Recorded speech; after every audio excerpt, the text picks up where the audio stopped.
So Chris, I'll say, by virtue of being an artificer, you'll have proficiency with the little firearm with minimal ammo that you have. You won't need the gunner feat for that. The gunner feat allows me to not have any disadvantages when shooting within 5 feet. Right. I'm just saying you don't have enough feats for that, so you'd have to pick one. You could give a kill expert if you want.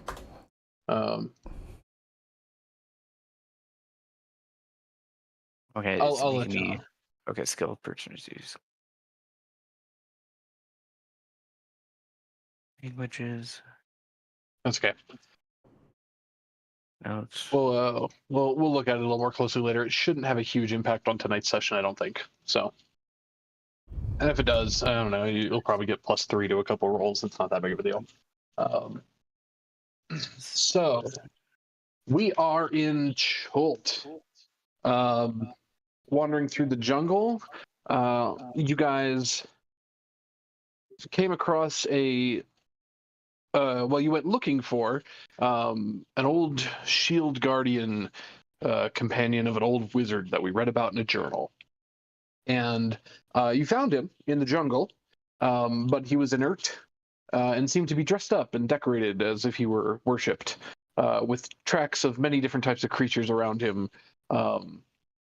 one of which were goblins, which you guys decided to follow the tracks of these goblins to see if you could find any more information or artifacts or anything, possibly the control amulet for the Shield Guardian.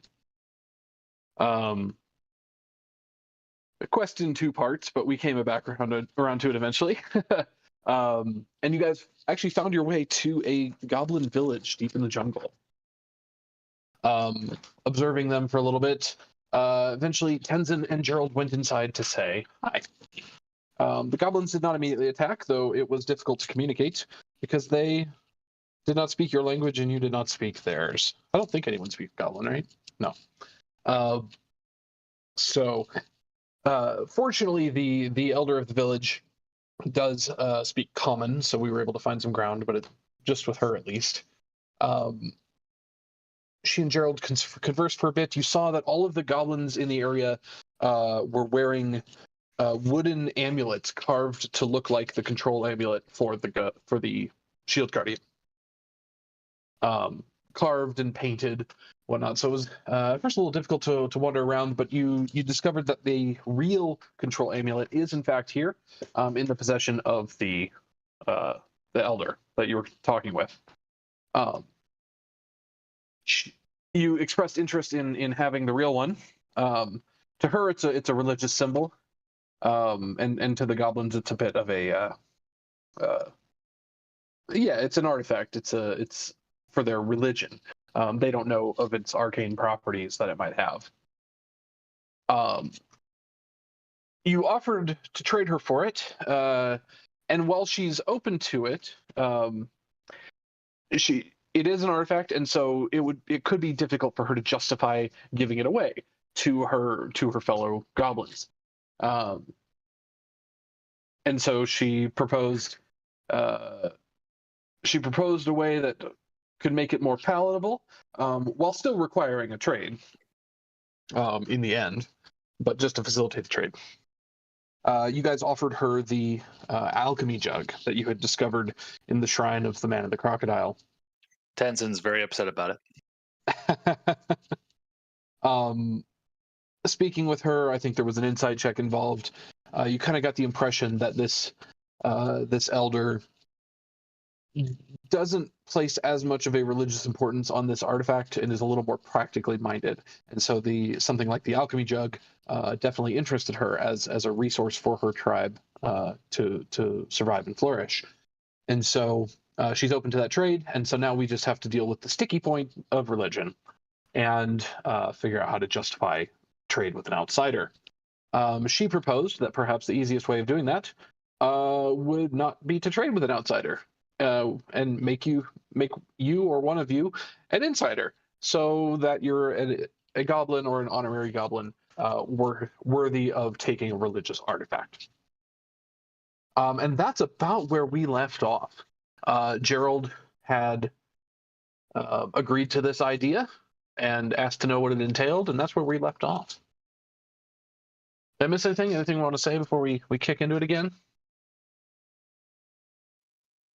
I think that pretty much sums it up. All right. So, at this time, I believe, let's see, I have Gerald and Tenzien actually in the village. And you guys were wondering with the elder, speaking with her. The rest of you had been hovering outside the village on the outskirts, watching all of this go on from a safe distance, just in case they needed backup or were attacked or something. Had you just decided to go in? We were actually in, like, the end of Yeah, I went and brought everyone in. That's right. So you guys had gone out, retrieved your friends, and brought them into the village, where you were discussing what to do and how to do it and when and all that good stuff. Was there anyone that had stayed outside? I think Smoke, you had kind of been futzing around, or you came in with everyone eventually. I came in with everyone. I had left something for the goblins that I was harassing, but that's about it. Ah, that's right. Okay. So with that, the elder placates a number of the guards, the small goblins that are around, telling them, you gather the gist. She's basically telling them your group are temporary guests, only staying briefly, and then we'll be moving on, trying to placate as no threat. Though you do still get wary eyes looking at you in your large flowing outfits and metal armor and imposing physiques compared to the tiny goblins, except Smoke. And so she invites you to a meal, a small meal, just a little midday, sit and eat, and offers to discuss more of what's going to be required with you, Gerald. The rest of you are welcome to listen in if you'd like, but really she's hoping to explain it there. And of course, if you have any questions for her at any time or want to pipe in, let me know. She thinks over the ordeal for a bit, and she starts to explain that probably the easiest way to be considered an honorary goblin would be to go through some of the trials that young goblins undertake when they are coming of age and are ready to be given their mask and be treated as warriors of the tribe. That would probably be the easiest way, is if you can prove yourself in the trials to become a goblin. The trials aren't super complicated. It comes in 3 phases. The first phase is not even really a trial. All of the goblins wear these carved masks, these intimidating tribal masks. You've fought goblins elsewhere in the jungle. You've seen the guards here. All the masks are unique to in some extent or another, though they all resemble some creature, whether that's a jaguar or a bear or a wolf or a large insect or whatever, birds and things like that. And she explains that step 1 is craft your mask. You will, of course, need a mask in order to proceed through the trials and gain your honor. She tells you a little about the masks. The masks are individual. They're personalized. They're decorated by the goblin who wears them. And as she talks through the importance of it using more broken English than I am, you kind of get the impression that the masks are sort of equivalent, like a tribal equivalent to like a coat of arms that a royal knight might wear. When they fight other tribes out in the jungle, you may not know the name of a goblin on the other opposing side, but you know the snarling boar or the grinning tiger, you know, and so you can gain renown that way as sort of a coat of arms kind of thing. So crafting the mask, making it personalized to you. The second phase is a duel, a duel of sorts. The goblins, and you've seen this fighting goblins out in the jungle. The goblins have developed a unique fighting style here on Cholt. As small as they are, and there's a lot of large beasts out in the jungle, it's filled with dangers. They've developed techniques for making themselves larger and taking on things that are out of reach or bigger than they are by working together. For lack of a better term, the goblin stacks, where they jump on each other's shoulders and fight as a vertical unit. You guys have fought these before. You would learn this technique, and you would, Gerald, you would command a goblin stack in a duel against another stack. And with the expectation of coming out victorious. This is not a fight to the death. This is a trial. You'll be provided with untipped spears that you would fight with. The third trial is not revealed to a supplicant until they have reached it. So you'll have to wait to find out what that is. Bet. Let's go. So take tonight to prepare yourself to contemplate the blessings of the natural world, to prepare your mask, and prepare for the duel tomorrow. As she kind of looks this over and she's explaining this stuff and kind of then realizing what she's saying and eyeing you, she's like, you're about twice as big as a normal goblin. So it might be kind of difficult to do for you to stack up with other goblins. They may not be able to carry you. Typically, the leader takes the top position on the stack. But we can give it a shot. Or if you have allies who would be willing to learn the technique with you and might be able to carry you better, that could be allowed. Tenzien slaps his chest and like he's ready to hold Gerald up. Excellent. Very well. Typically, the stacks can become very large depending on the enemy we fight. But typically, for the age duels, you would command a stack of 3. So it would be you and 2 allies. But she will let you discuss that this evening and come prepared with your team tomorrow. If no other of your allies was to join you, there's always a goblin who can be provided for the stack to aid you.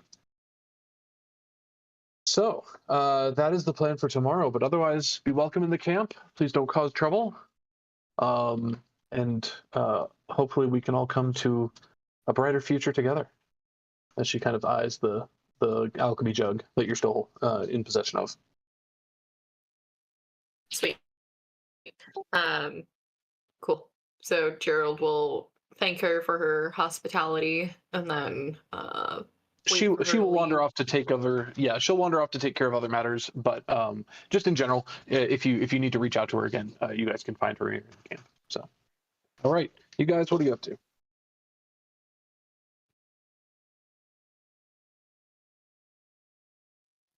I think Gerald would start kind of like looking for a nice piece of wood that he could start carving to make his mask. I will help him look for it too. Sure, that's easy enough. Just for time, Gerald, if you want to make a investigation check, go ahead and take it with advantage from Smoke helping you.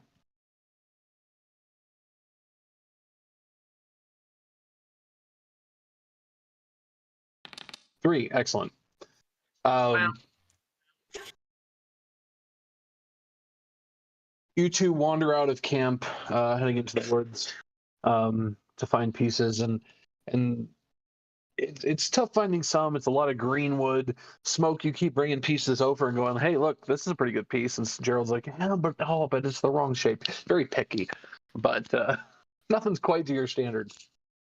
So it takes you the better part of 2.5 hours to find a piece that you like, that you think is carvable, and would fit you, and bring it back to begin work on it. Yeah. So you have your piece of wood. This is the, I believe we've been informed before, this is the Batari tribe of the biting ant, of the Batari goblins. There's many other tribes out there. These ones seem to revere anthills and insects, of which there are 3 giant mounds of ants scattered around. Those are those 3 brown circles on the map. And so you can keep that in mind, but not every mask here is an ant.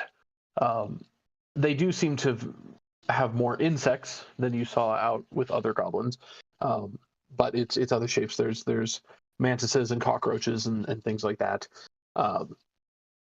as well as a handful of snake masks, and a couple of smaller birds. They don't really seem to have large mammals here, though. There's no big bears or boars or anything like that.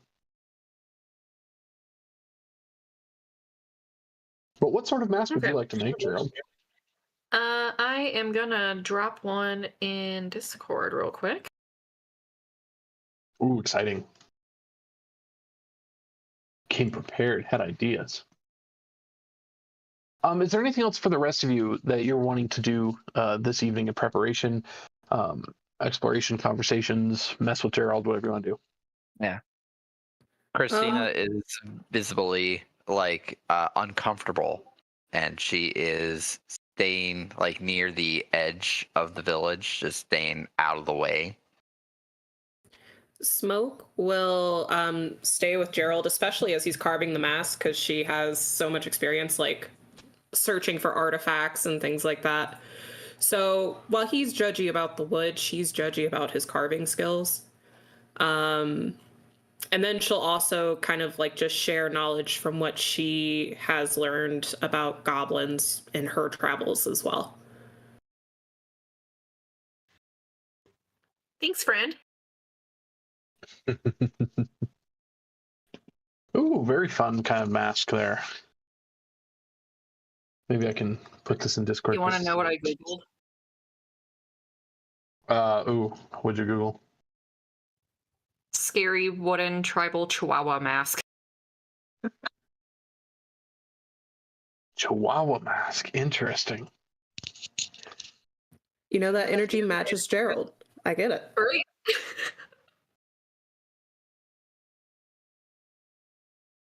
I could see it. Kind of a dog creature.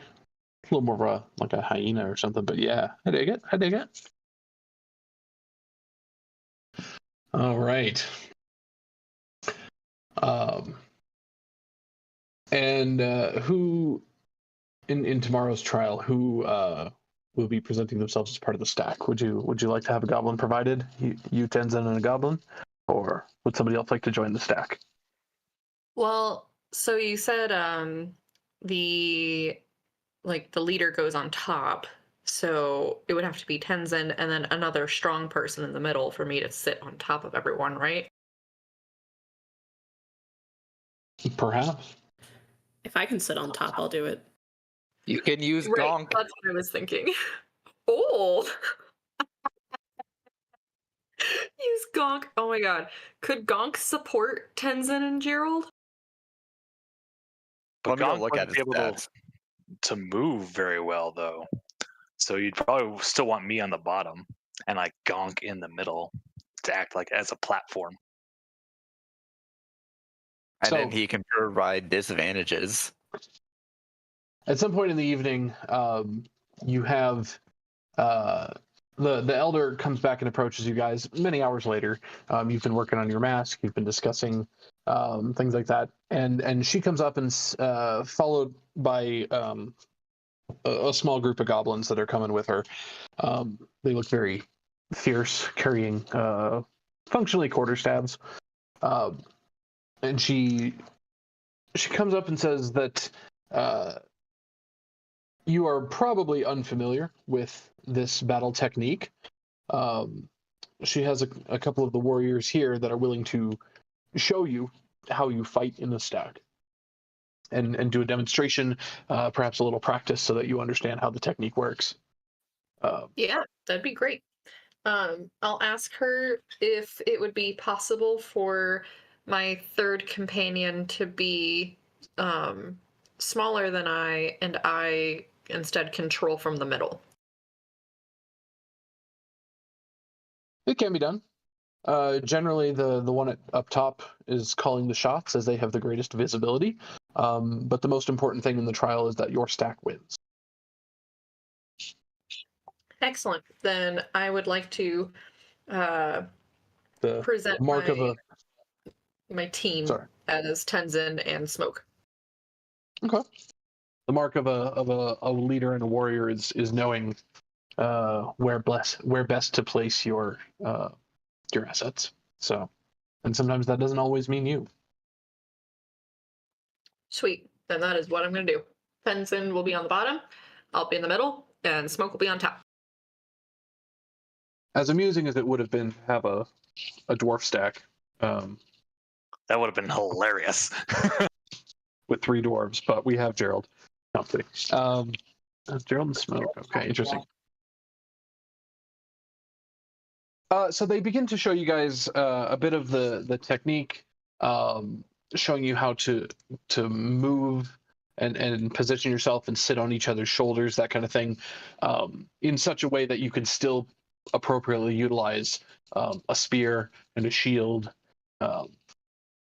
while maintaining your balance, that kind of thing. It takes a little bit. You guys are kind of wobbly for the first 20, 30 minutes or so until you really kind of find your balance, with 3 of you kind of snaking vertically. A little easier because Tenzin is very solid and Smoke is very small, but still. They begin to show you how to move, what sorts of things might knock you over, how quickly you can mount, faster ways, not just how to sit, but how to remount. So the mechanics of this are that, one, in order to get on someone's shoulders, basically to join a stack is an action. So if it needs to come up in the middle of combat, it'll take an action to rejoin the stack. 2, where did it go? Where are my goblins? While stacked, the stack functions as a single creature, as a single unit. And so when you guys are making attacks, it'll really just be one of you. It'll be the person at the top making the attacks, or at least rolling the dice for the attacks. But you will be doing this at advantage because you functionally have like a built-in tactics here. Even though all of you are swinging your weapons and spears and whatnot, very distracting, very getting at each other. There'll only be one hit per round, so to speak, or only one of you will be doing the damage to simulate that it could have been anyone's spear that got through, but treating you as a single creature. Let's see, each goblin or each member of the stack tracks their hit points individually. And blah, blah, blah, but the stack moves and makes ability checks and saving throws and everything as a single creature. So the goblin at the top, whoever's at the top of the stack, you're honorary goblins right now. The goblin at the top of the stack makes all of the intelligence, wisdom, and charisma saves, and the goblin at the bottom makes all of the strength, dex, and con saves. Hey! Beautiful. A stack can't jump, but it can grapple or shove, dash, disengage, dodge, hide, all that good stuff. If a member of the stack drops to 0 hit points, they are ejected from the stack. and is forced to make a dexterity saving throw to remain intact. Otherwise, the stack would like collapse and everyone would fall prone. But then you can reform the stack by getting back up on each other. So it lets you appear taller, attack larger enemies, things like that. Goblin fighting technique. In the event any of you fall during the fight, just get knocked out. Again, this is non-lethal. But in case any of you fall during the fight, you would maintain your stack and try to maintain the stack as best you can.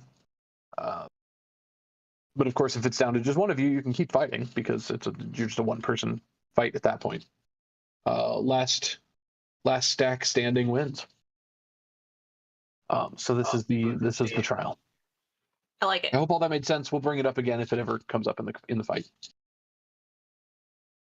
So question. Since we're fighting as one, like, could I, for example, use the steady aim to give us advantage on an attack? Well, we already get advantage, right? I mean, yes, you can use steady aim, but yeah, you already have advantage. Okay. Just by virtue of being a stack. Cool. Just wanted to see how it was working. Okay. Now, fair warning, you will be fighting with spears. Well, mechanically they're going to be spears, but narratively they don't have metal tips on them, so they're kind of like just stabs, quarterstabs. But you would fight with them as you would with a spear. That's the idea. And unfortunately, spears or quarterstaffs, neither are finesse weapons. So there wouldn't be any sneak attack on this.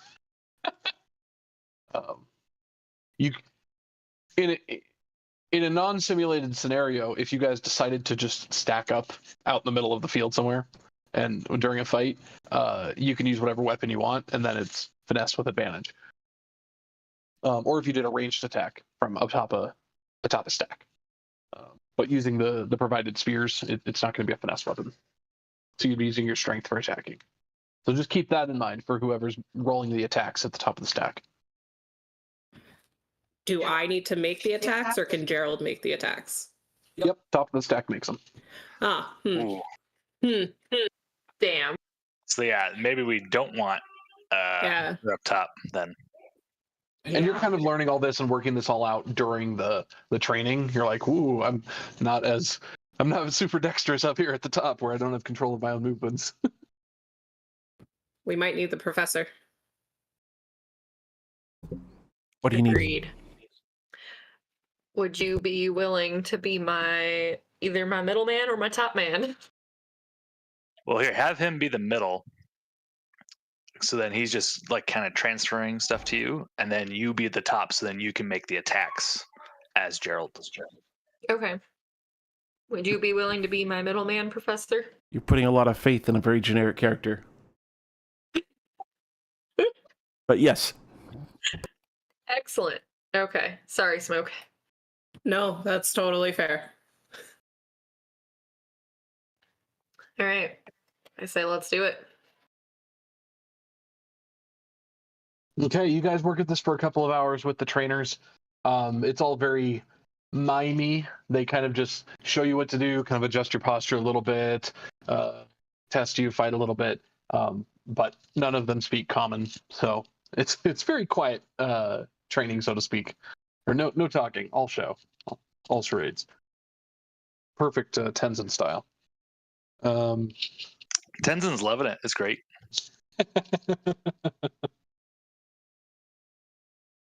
And with that, unless there's anything else you guys wished to do this evening, the night comes.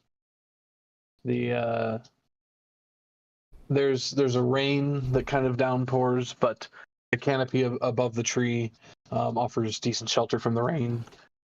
They don't have any lodgings for you here. Certainly none that are big enough for most of you guys, but you're able to set up tents under the canopy of the large tree. And in the morning, they get you up, and the elder comes to greet you, and tells you and asks to see your mask. Go ahead and make a. Are you proficient in any sort of tools? Any sort of wood carver's tools or carpenter's tools or anything like that? I don't think so, but would I be able to get advantage since Smoke was helping me and like directing me while I was carving and such? Smoke, are you proficient in anything? No, but I got quick hands. You guys do have a Artificer in the group. Oh, Artificer, are you proficient in the wood carvers or carpenters or anything like that? Alchemists, smiths, thieves, and tinker. Oh, I got thieves' tools too, if that counts. You But should have right tool for the job as well. Yeah, I also have that.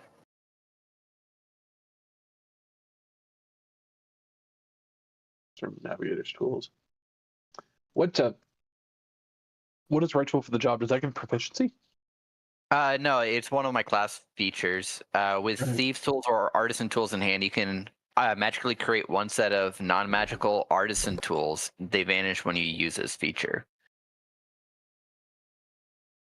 Okay, so it gets you the tools themselves. Okay. Yep.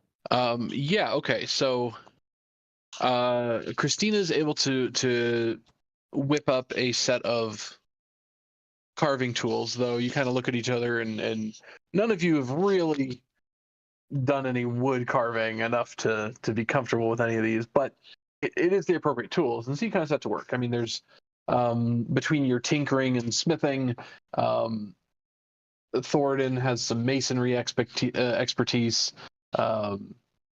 None of that is wood carving, but it is some artisanry. You got a general idea of how to make shapes and things like that. You guys have to play with the tools for a little bit, but eventually it starts to work out. What happened to the lighting? My whole website just got weird. Anyway. Go ahead. Let's do. I'm gonna have Gerald do it. Gerald, if you could make me a dexterity check, just not any proficiency, just dexterity, but you can have it with advantage for all the people kind of pitching in and helping you. And the goblins provide some paints that they have that they typically use. 18. Okay.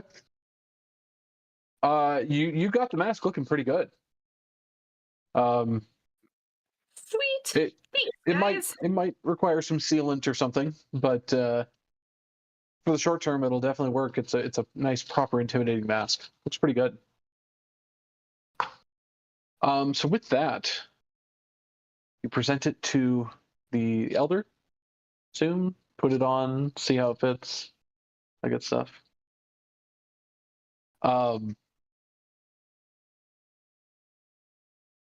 And you see kind of a crowd growing. There's a little bit of a growing excitement you can see among a bunch of the goblins. It seems word has spread that there's going to be an initiation, or a ceremony. And so a bunch of them got very excited. You see kind of a crowd is gathering. And the elder, once you're ready, you've had your breakfast, it's all good. She bids you all to follow her. And not everyone comes. A number of goblins are left to guard the village. But she leads you off into the woods to the north. And you can travel for a bit, maybe about a mile or so. And you come to a large clearing. It's been cleared out, and it's probably about 100 feet across. Big clearing in the woods. And you very quickly see why you're here. There's been a large pit dug into the ground of the jungle here. It goes down maybe 15 feet into the ground, but it's this big open air pit that's probably 85 feet across and 15 feet deep. And she says this is the arena that they use. So let me. I'm gonna hope for the best here.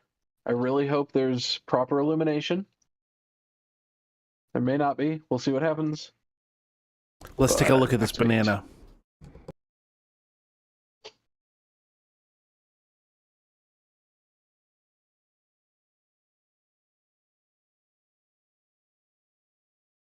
All right.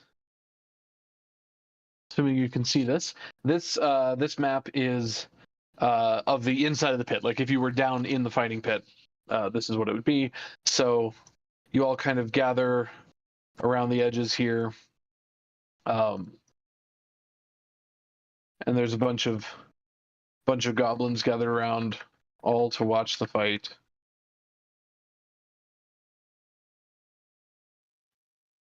It's giving City of Ember book cover vibes. Yeah. Yeah.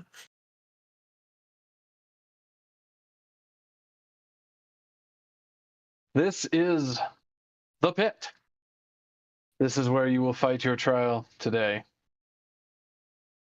And we will find your mettle, test your leadership capabilities, test your group's coordination. Excellent. May I have a moment with my team members? Of course. Don't take too long, but when you're ready, step forward with the two that will be joining you in the stack. Great. So Gerald will motion for Tenzien and the professor to kind of join him off on the side.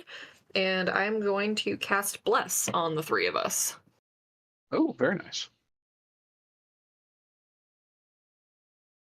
Tenzin kind of grunts while he flexes and goes, You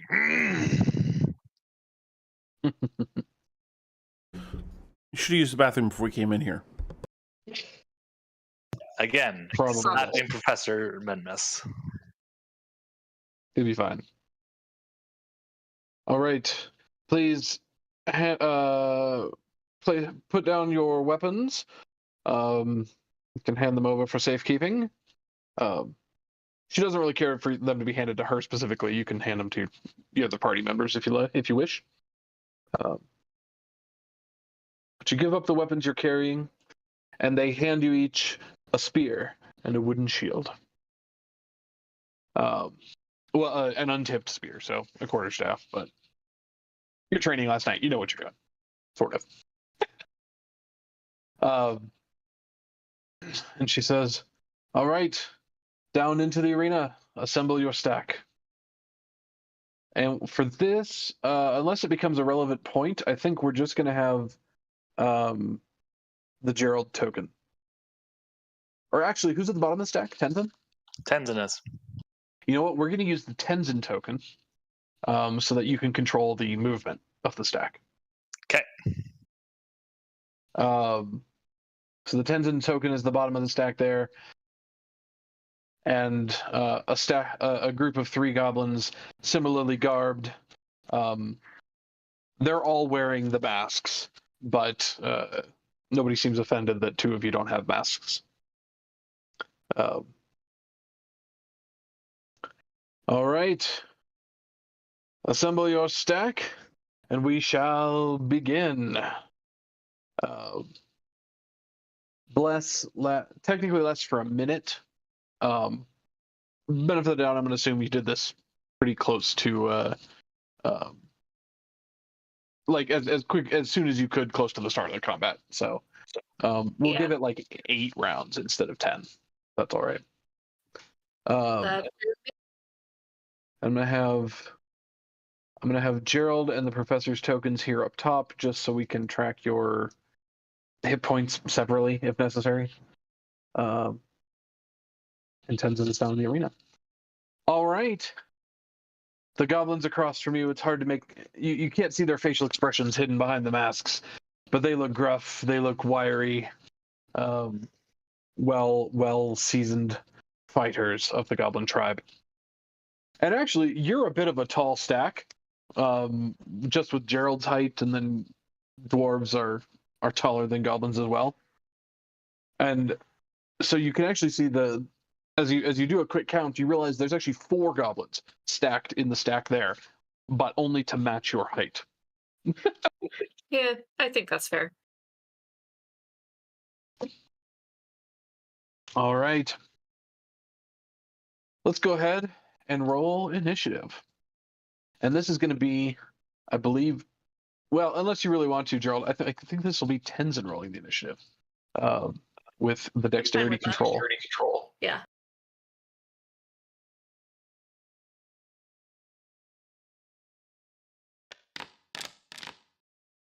Oof. Sorry. Yo, come on now. I don't have control over the dice. I'm sorry, man.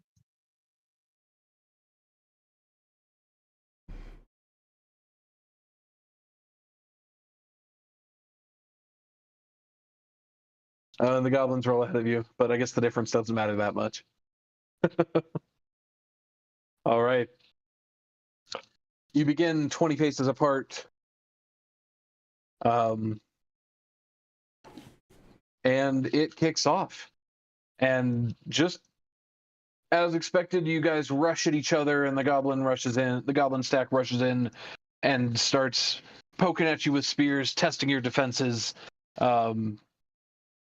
And a spear is a D6 weapon? Yeah. Dumb question. Who do you use as AC? The armor class will be, I believe, the top of the stack. Let me double check. Each goblin has their own trip, but the stack moves mixed budget. Only the goblins can move. Go on the top of it all. Save throws. Because with a shield, I will have a 19 AC at the bottom. So yeah. It's attacked. Mine's an 18. Actually, I believe you target a goblin. You target a part of the stack, and so you'll actually all be tracking your ACs independently. Because you could all fall independently. Gotcha. Okay. That makes sense. All right. The goblins all start poking and prodding at your spear, at your defenses, and one of them goes for an opening against Gerald to kick things off with a 21 against your armor class. Like I said, everyone in this fight has advantage. Basically. That hits, and that is, I think it's +2. Let me double check that. +2, yes. That is 6 piercing damage, Gerald. All right. And that is, there's no multi-attack, it's just the extra attack, or it's just the advantage. So that's their turn. Gerald, what would you like your stack to do? Can we rage? Please rage. Let me rage. Sure. Tenzin, please rage. And I will give you the honor of first hit. I'll say for the purposes of this, Tenzin. Okay, so sorry. Point of clarification: the top of the stack is making the attacks, so it'll be Gerald attacking. Sort of. You'll be the one rolling it. You're just rolling with advantage because all of you are kind of maneuvering. But I will say for the purposes of this, for your rage, you're just every turn that the stack is attacked, you're under attack, Tenzin. So that'll help you maintain your rage. Like, cool. Yeah, I have no intention of you losing your rage on this because you're not the one rolling. You know what I mean? Well, then also because we're all attacking at the same time, I'm still attacking too, technically, Sure. Right? So that would keep it up as well. Yeah, for sure. So I just want to throw that out there. I'm happy with you keeping your rage. That's perfectly okay. All right, Tenzin rage. Actually, that's a point of order. I should have thought this through because the stack can collapse. If I could have Gerald and the professor both roll initiative, just to have it in the tracker in case the stack gets separated.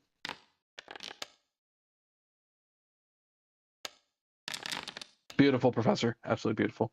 Hey, teamwork with Tenzin here. You got to carry someone with heavy armor on. I get it. You know, the dwarves move together. Okay. Good. That'll just be good to have. But for the stack, we're running off of Tenzin. So with that, You're just going to make an attack, Gerald? Yes, with a spear, right?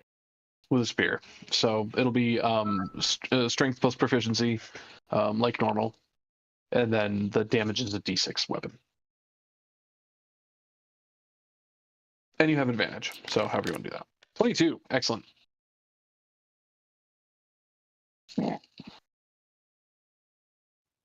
Oh, it's still not letting us roll damage. Boo. But this is roll damage on the bottom there. Yeah, but the button's not working for some reason. Oh, that is weird. It highlighted. Yeah, that happened. Happened last week too. 10, excellent. Oh, and I forgot to ask, which goblin do you want to target? You have 4 to choose from. We'll say the top is number 1, the bottom is number 4. Which is the one that hit me? The top one? Sure. Top one. Okay, then I will attack the top goblin. Attack the top goblin? All right. Pop. He takes 10 damage. Excellent.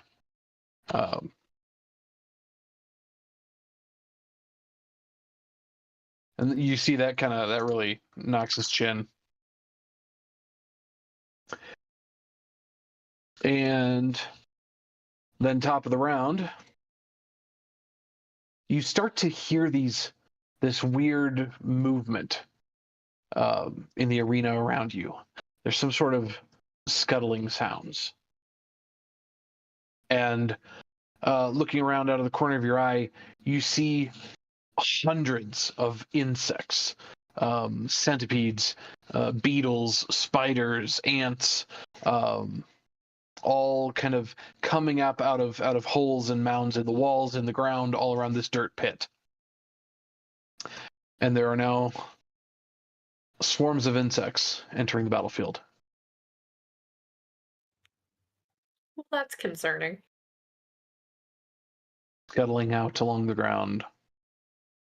Actually, that one's going to go there. All right. The goblin,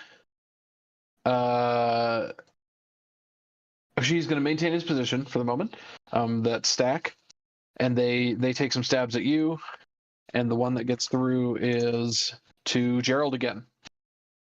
So it'll be a 20 on your armor class. Hit for 3 piercing damage.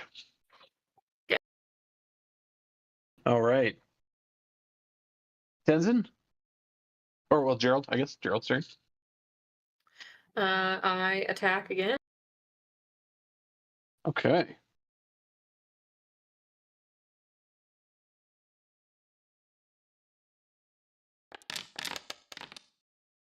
$21 hits. Is this the top guy again? Yeah. All right. What's the damage? Ooh, it pops him and he really kind of wobbles there, but he managed to maintain his grip a little bit. Okay. And can Tenzin move to the other side to here? Sure. Yeah, you have control of your token, so go for it. So we're going to go as part of the move action. Juju. Like so. Excellent. Just kind of get in the center a little bit. All right. At the top of the round, these insects, drawn by the noise and the chaos, begin scuttling forward. 1, 2, 3, 4, 4, 4. 1, 2, 3, 4. They begin scuttling towards both of you, fighting there in the middle. The goblins take a stab, and this one goes for the professor right in the middle there. Professor, you're just keeping up, adding to the attack to the melee. It rolls a 10 on your armor class. 13. 13, excellent. And that brings us Gerald and Tenzin again, and Professor. All right, Gerald. Attack! Who are you attacking? Well, 13. 13 misses, actually. You guys all. Okay. taking your stabs. The warriors are batting away your stabs with their spears, or with their shields, I mean. These stacks just going at it, tit for tat. But you're both very distracted by all the insects moving in. Tenzin, any movement or anything for you? No, Tenzin will hold here. Okay. Top of the order, the insects start getting in on the two of you as they swarm forward, becoming even larger swarms as they coalesce around you guys. The swarms come in and occupy your space. Oh. And start climbing up. Tenzin, you can feel them coming up your legs, starting to get under your clothes. A bunch of ants and beetles and whatnot, and they start biting and scratching, and they start to climb up the stack as well. But for the moment, they just get up onto Tenzin. Can I like try and like stomp them out, sort of thing, to like stop them from going above? That's kind of what your armor class is, I guess. Well, like to force them to go through me first instead of like climb past me and bite at the professor, as an example. Roll a. Well, I hate to do this to you, mental stat. Roll like a wisdom check. Just a straight wisdom. Insight is fine. Hey. So they don't climb up all up at once. The bigger problem, because you're squishing as fast as you can, there's just so many. You're getting the impression that you might just need to stay ahead of them. Like the ones that are on you have kind of claimed their territory, and if you move away from the swarm, they'll start falling off, stop being effective. But if you can stay ahead of the swarm, there won't be enough insects to really go up and start biting the guys above you. So I guess movement, getting away from them, kind of a thing, would be probably the best way to keep them from climbing up you. Or attacking and destroying the swarm, if you guys choose to do that instead. Okay.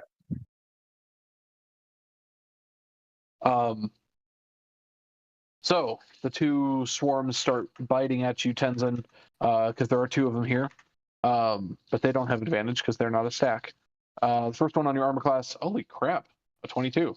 That hits. What in the world? That was a natural 20 on a swarm of insects? A 23. That also hits. Why are we rolling so high? You just rolled that 22. What in the world? Okay, well. You take 5 and 10 piercing damage. So 15 total from both swarms. So reduced to 2 and reduced to 5, so it takes 7. Excellent. And you see the swarm biting up on the other goblins as well. Okay. And that's the swarms. The goblins now, which I can't see under the token. Stop. I should have thought this through. We're not in 3 dimensions. The other stack of goblins takes some punches at you guys. Takes some stabs at Gerald again. Is the one that really targets. With a 14 to armor class Gerald. Which I say misses. And then you see them back away in such a way that it's hard to get in an opportunistic strike. Goblin racial disengage as a bonus action. And they start moving towards the edge of the arena. So up to there. Well, there's 2 swarms left on here. I should really make these smaller. That's okay. It is your guys' turn. Okay, so so I'm gonna have Tenzin move us 1 space out from underneath the from underneath the swarms. Which way? Which way you want to go? Towards the goblin stack. Oh, they're way up there. Okay. So you just one space out? So far, yeah. Because then I'm going to cast Searing Smite and attack the bug swarm in front of us. Okay. You can, I guess, still strike with advantage if you want to. Searing Smite is a spell, so the next time you hit somebody with your weapon attack while you're concentrating, it deals extra damage. So if you're going to attack the swarm, go ahead and make an attack with your spear. 18 hits, easy. All right, the spear's normal damage plus an additional, well, actually, you already rolled it, the fire damage. There. Nice. They make a con save, is that how that works? Yes. Extra d6 fire, and the target causes to ignite in flames. At the start of the turn, they make a con save, or they take more ongoing damage. Okay, so roll your spear damage, and it'll be +4 fire. 5 fire, you mean? 4. Oh, the one is for continuing damage, huh? Yeah, it rolled it for some reason. 7, excellent. 7 + 4, 11 damage. Nice. The spear isn't the ideal weapon for squishing bugs. And so it's not being quite as effective as you'd hope, but the fire gets through and starts really burning away at them. And that'll be... Now, Tenzien, please move to your full speed. So that was 5. And it is on fire. Okay, so that was my full speed to get to there.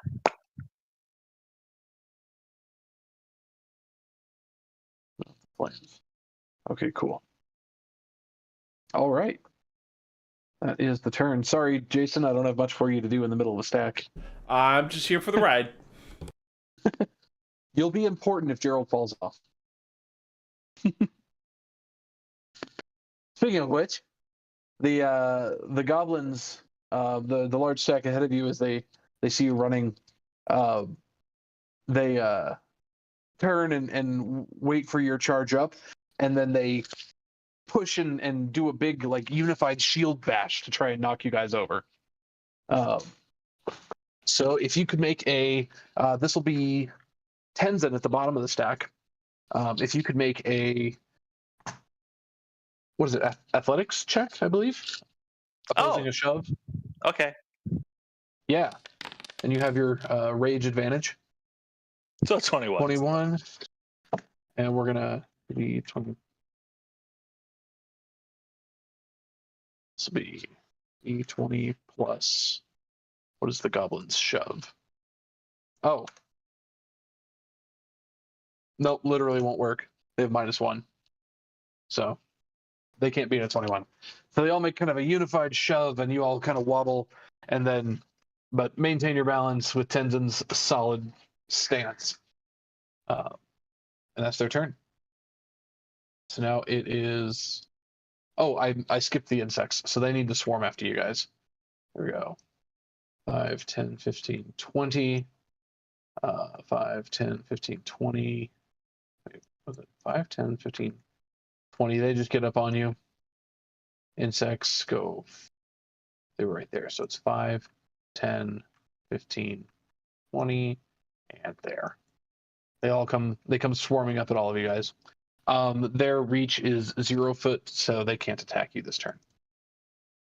Now it's your turn.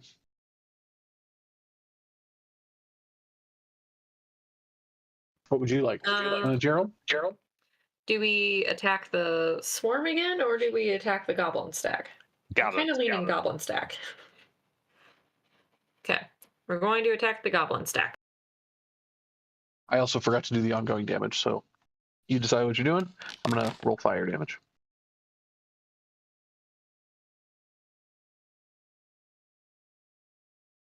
Okay, that swarm is on fire and took 1 damage. Okay. Spear 13. 13 does not hit, because you guys are all poking and stabbing at the other stack of goblins. Cool. Tenzin, please move us away from the swarm.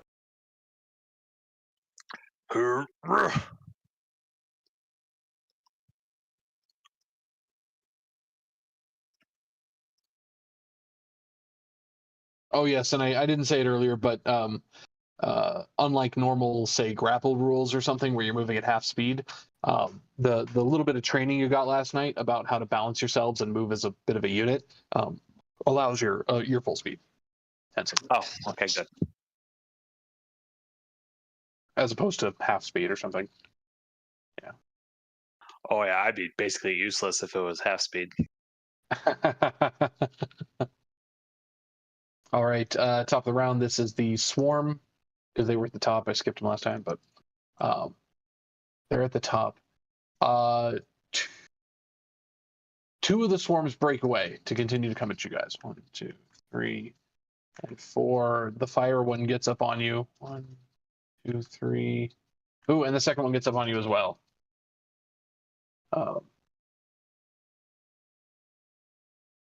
And they both try to snipe and bite at you. Tenzin, they're just on you. It is a 20 to... Why do I keep hitting you? Okay. You should can we double check that? Let's roll one more time, see if we get something low. Okay. What in the world? Yeah. Like you would have hit like 3 out of the 6 times. That's wild. Okay. Anyway, their damage isn't crazy. Oh right, it was a 5 and 5 for the two. So it's just a flat 5 each time. Flat 5 for each one, so reduced to 2 for each. 2. So 4 damage. Piercing damage, yeah. All right. And the other swarms go up on these goblins here. So, and they take similar damage. The goblin at the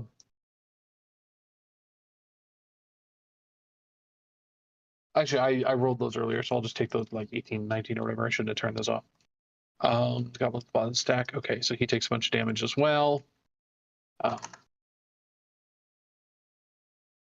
He's looking pretty eaten up by those, and so they go running away from the swarm. 5, 10.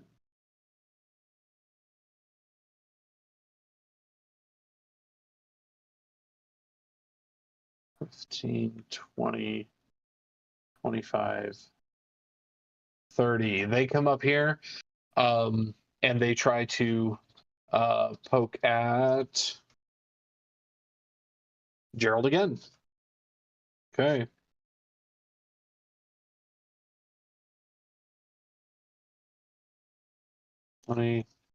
That's one. That's a 16 on Gerald's armor class, which I think misses. That does miss. Okay. That is Gerald's turn. Or so now it's you guys. It's Gerald's turn. Cool. Tenzin, if you could please move us out of the swarm stack, but within range of the goblins. Do it. 1, 2. Rah. Cool. Then I am going to attack the goblins and then have Tenzin use the rest of his movement to get us further away from the swarm. You attacking the same goblin up top? Yeah. Okay. Also, don't forget to roll your fire damage. Okay. They make the saving throw. So they are no longer on fire.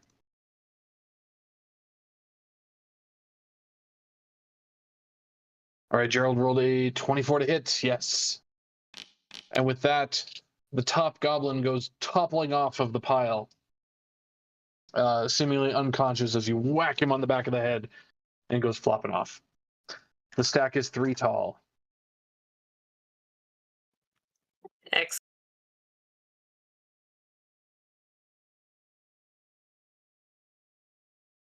I'm going to put this little marker there. The plus 3 feet, that's really the counter of goblins. There's 3 goblins left. All right. Any more movement or anything, guys? Yeah. Tenzin, move us away from the swarm, please. I've used 10. So then... Get there. Oh, and actually, the goblin stack rolls a dexterity saving throw and rolls a 3 and fails. So the goblins themselves actually, the stack topples. And they fall into individual goblins now on the ground. Well, and the unconscious brother over here. But yes, they all stack up, or that's their turn, and they're all prone right now. But you move away to get further from the swarm. Top of the turn, the swarms. They come over to start swarming on these individual goblins. Rolling on each of them. 12 misses, 19 hits. So the one on the right. Dumb question. Because they're prone, Yeah. would the swarms get advantage? They would. So it's a 19 on the first one and a 14 on the second one. 14 misses, unfortunately. So same outcome. Well, slightly same outcome. It's actually the one on the left that got hit instead of the one on the right, but same thing. And he takes 5 damage. 5 piercing damage on him. Oh, which one is the goblin that was on the bottom? Because didn't you say the goblin on the bottom already had some damage too? Oh, yes, good point. I was tracking him elsewhere. He would be the one up front here, and he's pretty messed up. There we go. That's his health bar right here. 10. He was the one from the bottom. Left was the guy in the middle. Top one is the guy on the right, I guess. Top right. They got attacked and they missed. So then from that, it is the goblin's turn. They all get up and move over this way to reassemble. And they stack up again. The one that was formerly on the bottom, you can tell them apart by their different masks. The ones that was formerly on the bottom, he stacks up in the middle, and then full health goes on the top again. So he reclaims his top position, but the middle and the bottom swap. So seeing this, Tenzien kind of grunts and points to the middle guy for Gerald. Okay. Yep. And I'm going to take these 2 goblins, and I'm going to put them down here in order. So the right one is the bottom one. Sound good?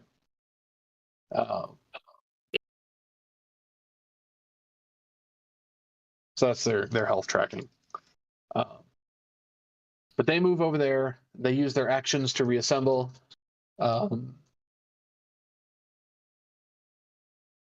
No, you know what? Only 2 of them have to use their actions. The bottom one doesn't have to use his action because he's not climbing on someone else. So he can actually dash, and he will dash. He will dash here. Cool. Oh, so sorry. There we go. And that's the turn. So now it is you guys. Great. Tenzin, please move us into melee range, and then I am going to target the middle goblin. All right. Make your strikes.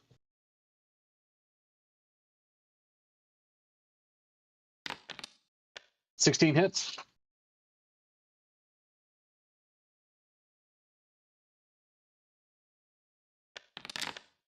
$8. Excellent. That is enough. As the middle goblin kind of collapses through the middle, the 2 remaining ones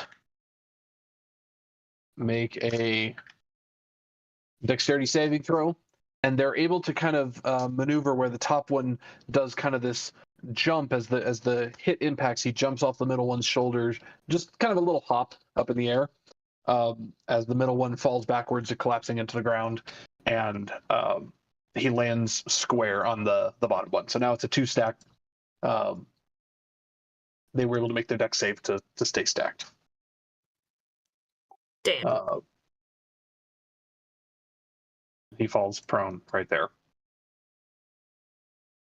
Any more movement or anything for you guys? Tenzin will look up to Gerald. Yeah, we can move if it gets us a little further away from the swarms. Okay. That's about as much. All right, they do take an opportunity attack on you this time. Bring it.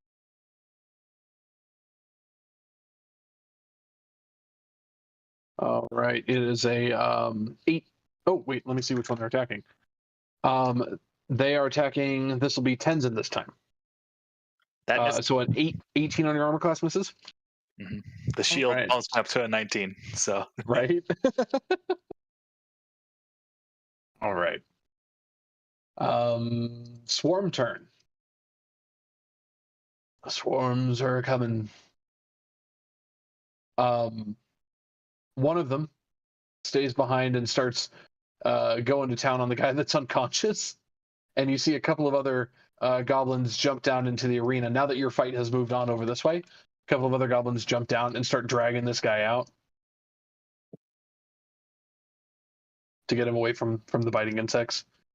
And you can see a couple of other goblins over on the south side who are preparing to do the same thing for the one that just fell unconscious there.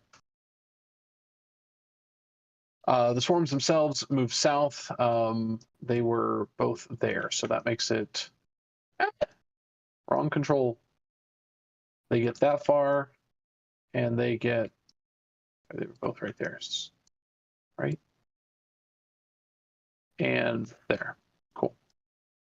The ones that were up here get that far and that far.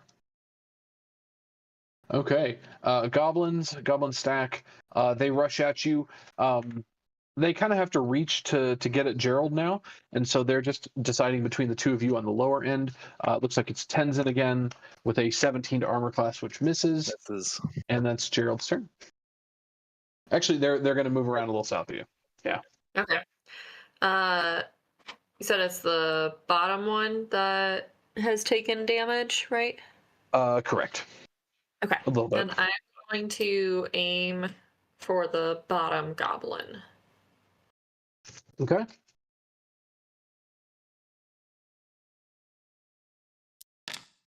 Poke, poke, poke. 15. 15 does hit. Yes, 15 hits. Go and roll damage. 10. Ooh, very nice. He's not quite down, but he's looking pretty rough. As seen here. You guys can see the health bars, right? Yes. Okay. Cool. Tenzin, you can move us how you see fit. Okay.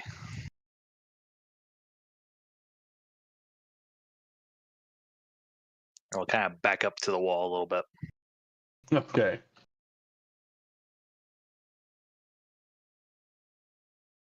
Top of the order. The insects come swarming. 20. 20. 20. 20. Goblin stack. Yeah. The goblin stack makes some strikes against Tenzin again. Goodness. With a 14 armor class, which does nothing. Mm-hmm. So that's what I get for rolling attack decisions. They do their kind of wily goblin disengage and run away 30. You guys. Gerald's turn. Great. Yeah. Get us over to home. Uh-oh. That's as far as I can go. Damn. So, as a question, can I dash as my action and they still attack the two other folks? You guys are functioning as a single creature, so you only have the one action and the one movement. Does that make sense? Yeah, it does. Then I say we just dash to like over here-ish. Wait, would we have gotten an attack of opportunity as they ran away? Oh no, they did the wily. Yeah. Bonus action disengage. Yep. Yeah, so Tenzin will dash here and try and stay like more towards the middle now, since kind of seeing that they can kind of outrun us, sort of thing. Well, dashing, you guys aren't going to get an attack this round. Yep. Well, we couldn't get an attack anyway. That's true. So, you know. But you're just going to dash there. Yep. And just kind of be towards the center, so like they have to go past us, and then it's a shorter, line to get to them. Sure. All right. Insects. They start swarming on him.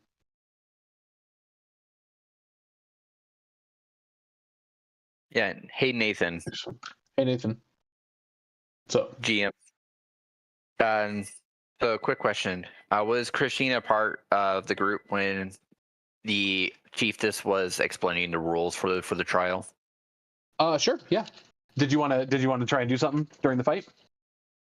Yes. Like, how tall is this wall into the pit? So you guys are standing at the top of the pit, looking down, and it's about 15 feet down. Okay, never mind. I was going to cast Long Strider on one of them. Spell? That is a touch spell, so that would have had to be before the trial.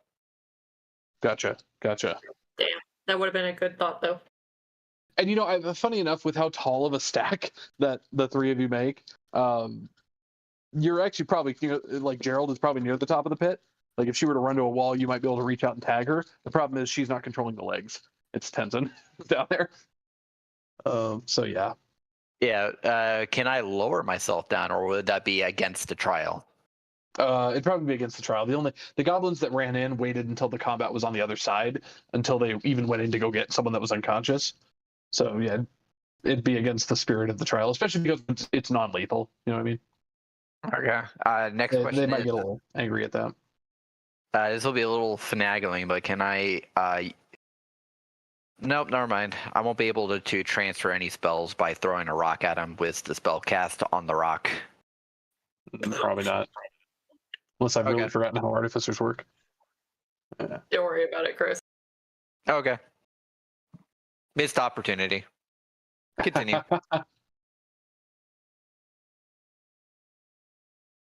All right. Tenzin, the swarm comes up and finally rolls an 8 against you. So. That misses. Yeah, misses. That was just the one swarm. Now the goblins take their strikes at you. 2d20, keep highest 1. That is it's a 22 against somebody. 22 against Tenzin again. Every time I flip a coin, it seems to keep coming up 2. That was the 22 on Tenzin. Finally hits him for something. And does all of 7 piercing damage, halved for rage. So that's a 3. 3. And they disengage and get the hell out. They're gonna go. Well, I think. Yeah. They can go 35 No, that was feet? too. Nope, that was too far. Okay. Sorry, I was looking at the wrong measurement. I was looking at the 30, not the bracket of 35. It's all good. I was like, whoa, they fast, speedy boys. No, just 30. So that was the goblins. They took a strike and they ran. All right, you guys. Take us up, Tenzin. Dun dun dun dun dun dun dun dun.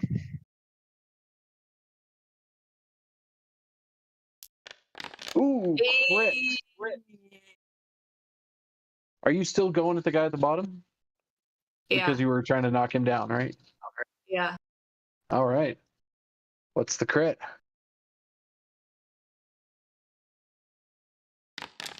10, and he does.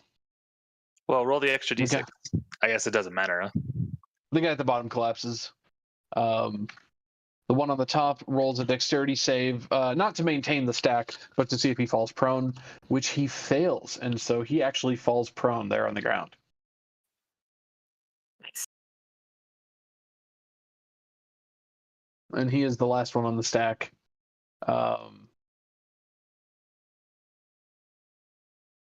Or rather, I suppose he'd fall there, and that's the one that was on the ground. But yeah, either way. There. Any more movement for you or anything? Nope, Tenzien will stay here. Yeah, Okay. I think so. The swarm was there, right? Yeah.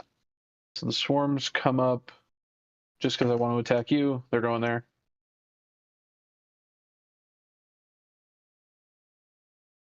That is a 9 on Tenzin. Miss. As the other swarms come up, trying to get to you guys as quick as they can. And now that there's an opening, you see a couple of goblins jump down and shoo away the swarm to grab the unconscious one and drag him out of the arena.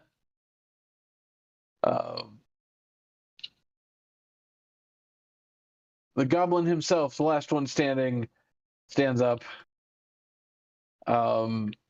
takes a stab at Tenzin, the one he can reach. He might be able to reach the professor, but really it's Tenzin. Let's be real.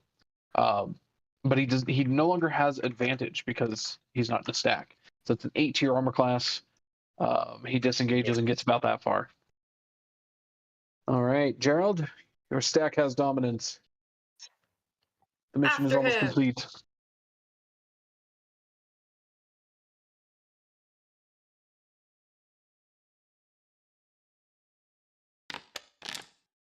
Fifteen hits.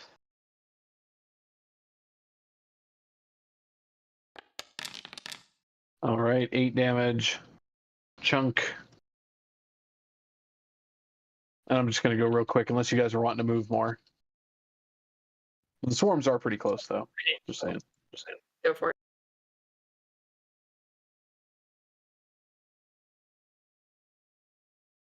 What's your command, Gerald? Stay put or move? We're gonna stay put. All right. The swarms. One swarm goes up on him. Another swarm cannot get... Oh, it can get to you. Just barely. So it will.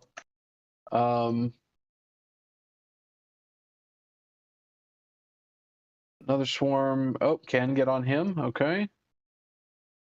And this last one gets that far. So that is 2 swarms on... one swarm on Tenzin. 3. That's 12. Miss. One swarm on the goblin. 17 hits and 10 misses. So he takes another 5 damage. 5 piercing. Goblin's turn. Oops. Let me put him up top. Goblin's turn. He strikes at Tenzin. Rolls a Jesus Christ natural 20. He only has 24.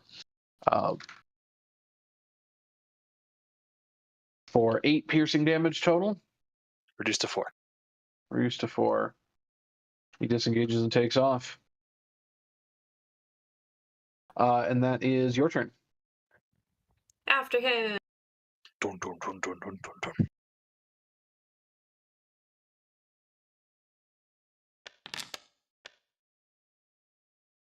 $19 hits. And with that, you're able to get the 3 of you kind of thrusting all together. Tenzin goes in for a low hit. The professor's spear bashes away the shield, creating an opening where Gerald comes down with just a straight down the middle chop with the spear and whacks the goblin right in the middle of the head. You see him wobble for a moment before he collapses into the dirt. And there's a bunch of hooting and hollering, a bunch of the little goblins around the outside. It's kind of real big excitement and everything. You can feel the energy up at the top of the pit. And that is the trial. Woo. A couple of the goblins that were watching around come clambering down into the pit to drag away the unconscious, get them up out. And a couple of them start coming up to pat you guys on the back too, and then it's like, oh shit, the insects are still here. Go, go, go! You know, we all clamber out of the pit. Ah, very well done.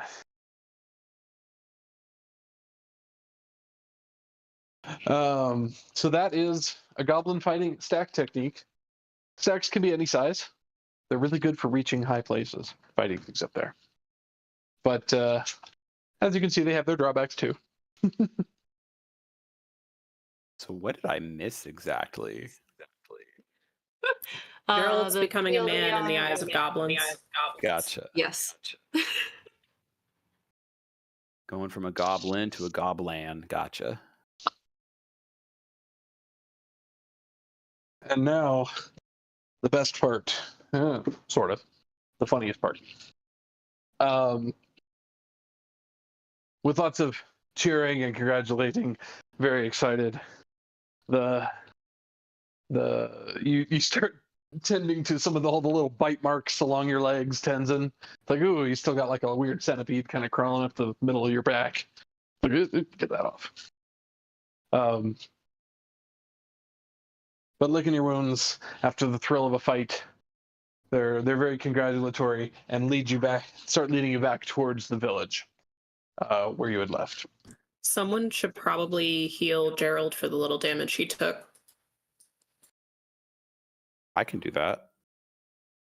Let me be actually useful this this session. Here's a healing word. Where's my spell list? How much damage did you actually take?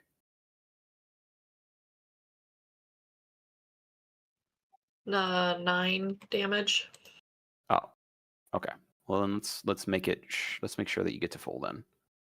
Shall we? Please and thanks. How do I do this? Oh, Because we don't know what the third trial is. well, it didn't want to cast. Oh, that's how I would have done it. Never mind. Well, take that and we'll see what you got. 6. 3 short, so I think we're good. Okay. I meant to do it at second level, and they changed how the spell list works. So I'm still trying to relearn It's that. okay. But good job. You're a man now. Not yet. She's still got one more step. Oh. Yep, I have the third trial.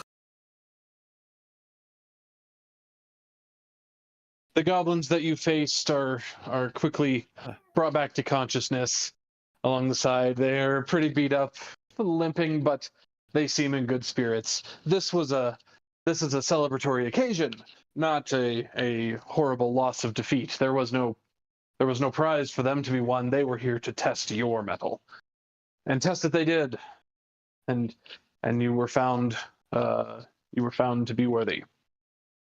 And so with cheers and merriment, this little pack of raucous goblins are leading you back to the village, and the elder doesn't say much on the way back, though you're talking with each other, getting a little bit of healing, patching your wounds.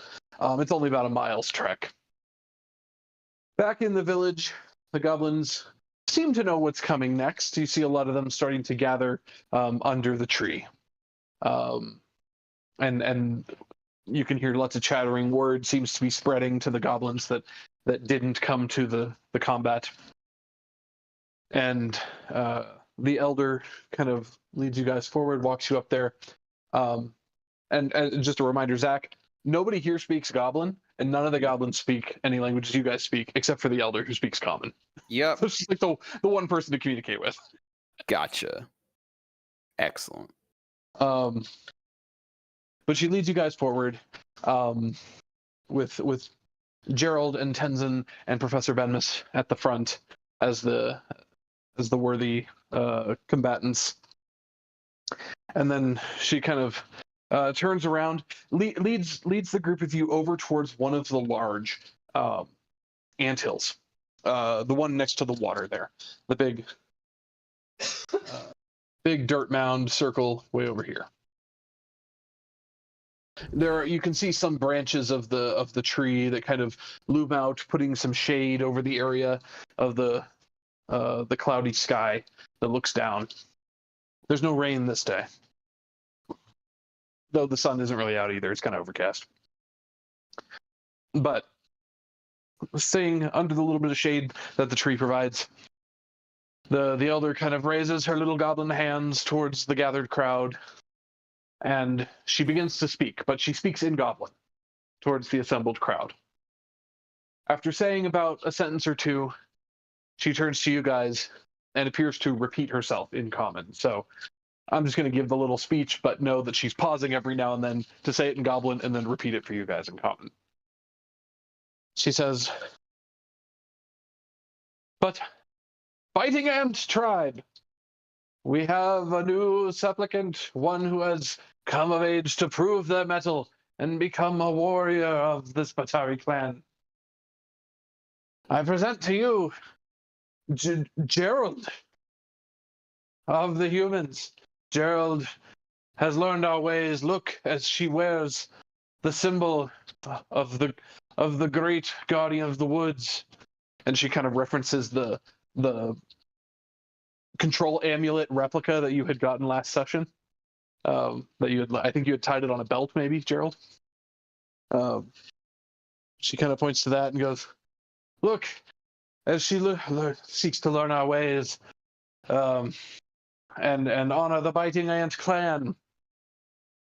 And so, as the last test of his, Gerald's a guy, Katie's a girl. As the last test of his faith, we will present him and see if he is accepted by the ants of the clan. Come, Gerald.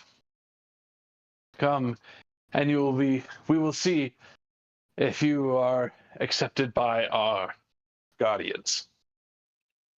Cool. I'm gonna And cast Bless again on myself. Bless? Okay, absolutely. And she leads you guys up towards... Oh, I completely forgot you had Bless. You could have been adding D4 the whole combat. Anyway. To the attack rolls on top of the advantage. My bad. I forgot to. But she comes up and takes your hand and begins guiding you towards one of the small rope elevators that goes up into the tree. Just you. Okay. All right. Hello? Hello? Testing? Am I here? Loud and Okay. clear. Can you hear? Clear. Yeah? Katie's good? Okay. Begins guiding you over towards the tree there. And a couple of goblins are pulling the elevator. You see them straining a little bit against your heavy metal armor. But they pull you up into the branches of the tree. And then walk you back towards the gathered group, towards the anthill. So you're about, 10 feet above the ground on a really thick, sturdy branch that extends out that direction. Okay. She says, "Here, hold out your arms. Stand. They kind of like widen your legs a little bit, and they take some rope, some really long rope, and they start tying it around your waist, kind of wrapped under each leg. It's like they're putting you in a harness, kind of making a harness out of rope." I see where this is going. I'm not excited. I am. Whoa. I'm super excited for this. Oh boy. The elder has begun to walk away and just go right back down. So you're kind of left alone with a bunch of goblins who don't speak common.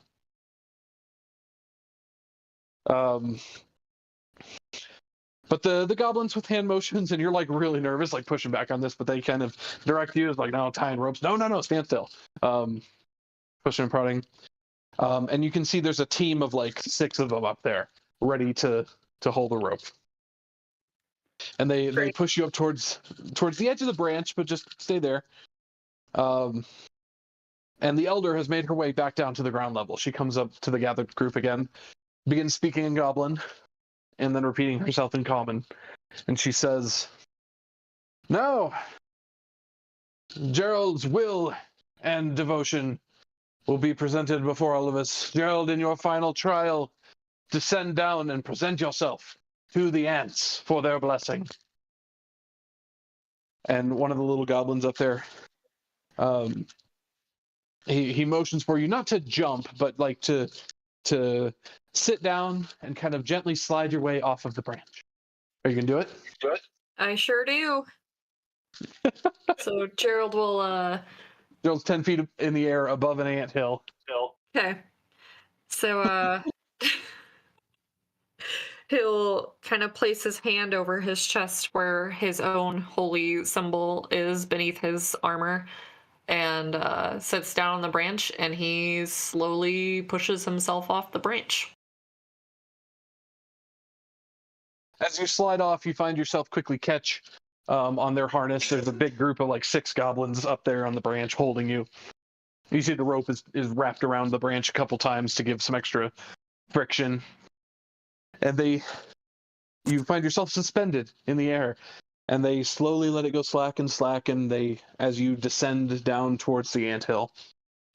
And you find that the way they tied the harness is not great for the way you want to balance yourself. You're kind of wobbly, and you end up flipping and hanging headfirst.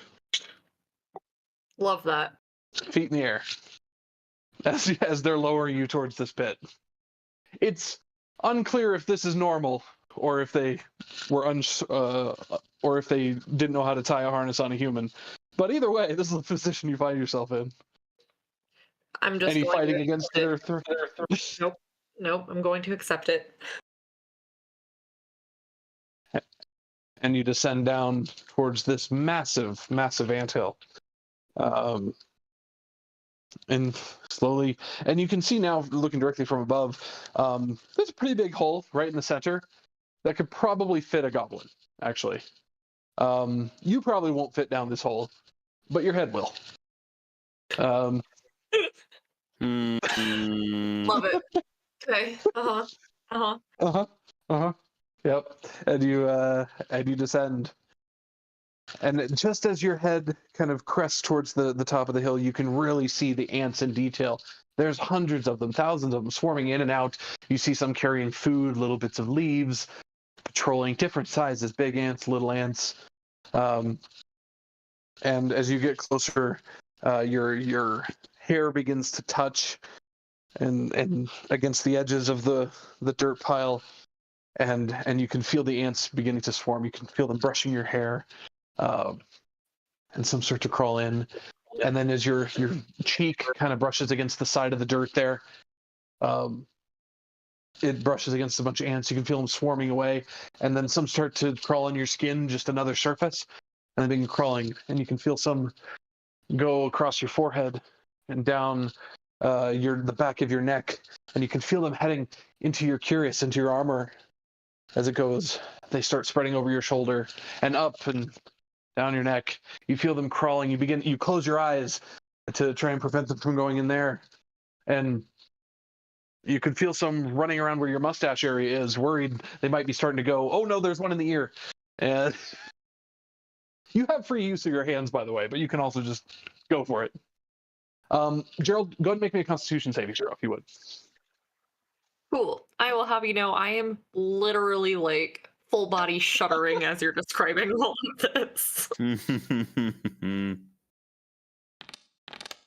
got tips from Danny. Great. Glad we could do this for you, Katie. You begin to. I hate you. As some of the ants get into your armor, really kind of freaks you out. You start twitching a little bit, just really nerves out about it, and starts agitating some of the ants. You start getting little pricks. You can feel the pain biting at the tops of your arms, over the top of your chest, around your clavicle area. No. And starts to work its way down your body. Oh, you start shuddering. Make me a second Constitution saving throw. Okay. And I'm sorry, from the first con save, if you could go ahead and take 3 points of piercing damage, and then we'll make a second save.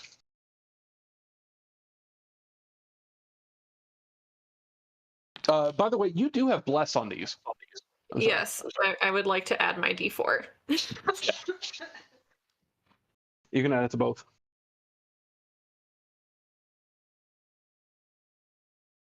And the rest of you just see this. You just see Gerald being lowered into an anthill, start kicking, thrashing a little bit. 3 for a 10. Okay, go ahead and roll again. Oh no, you did 2d4. Okay.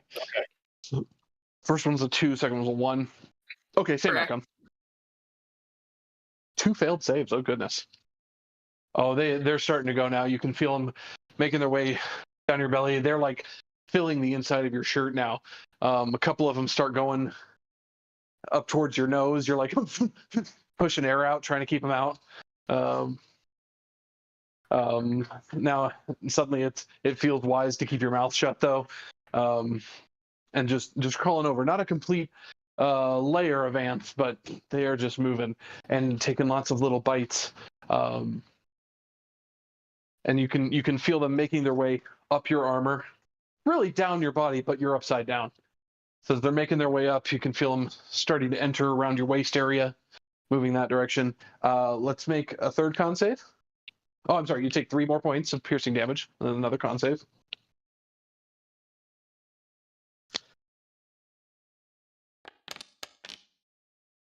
Oh, nice. All right, with Bless. 4. Okay, she succeeds this one. You thresh around. You're feeling the biting, but it starts to become a little more normal. You think to yourself the calming presence of the holy symbol on your chest. You think, I can make it through this. We just had a big fight. They're just ants. It's not bad. You can feel them crawling through your eyelashes, but it'll be over. You can make your way through this.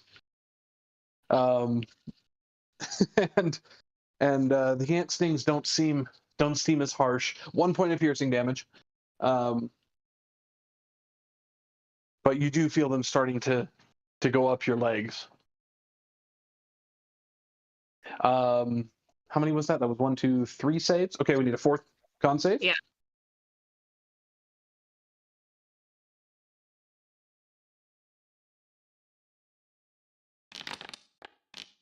With Bless, a minimum of 1, so that'll succeed. It's DC 10. It's not terribly exciting. You keep that calm. You maintain that focus.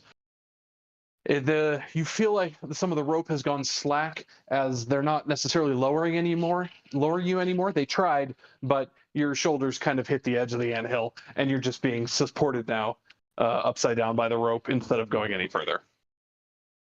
The ants start covering up. They're taking little bites. It's very distracting, but you maintain your focus. You're kind of it's hard to tell if you've found Zen or if you're just frozen in shock at this point, but you're able to keep going.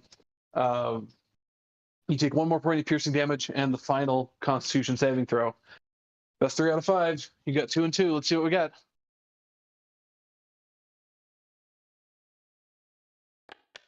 $16. Yeah. Finally, a decent roll. All right. Oh, you can feel it now. They're poking through your hair, through all the way down your leg. It feels like a couple of them bypassed going your inside. They just went up the outside of the armor. You can feel them starting to fill your shoes now. A number of ants crawling along the bottoms of your feet and across the toenails. Some of them up and down the calf. You can feel them on the inside of your knee, just on the back of your knee there. And it's a complete covered feeling of these ants crawling all over you.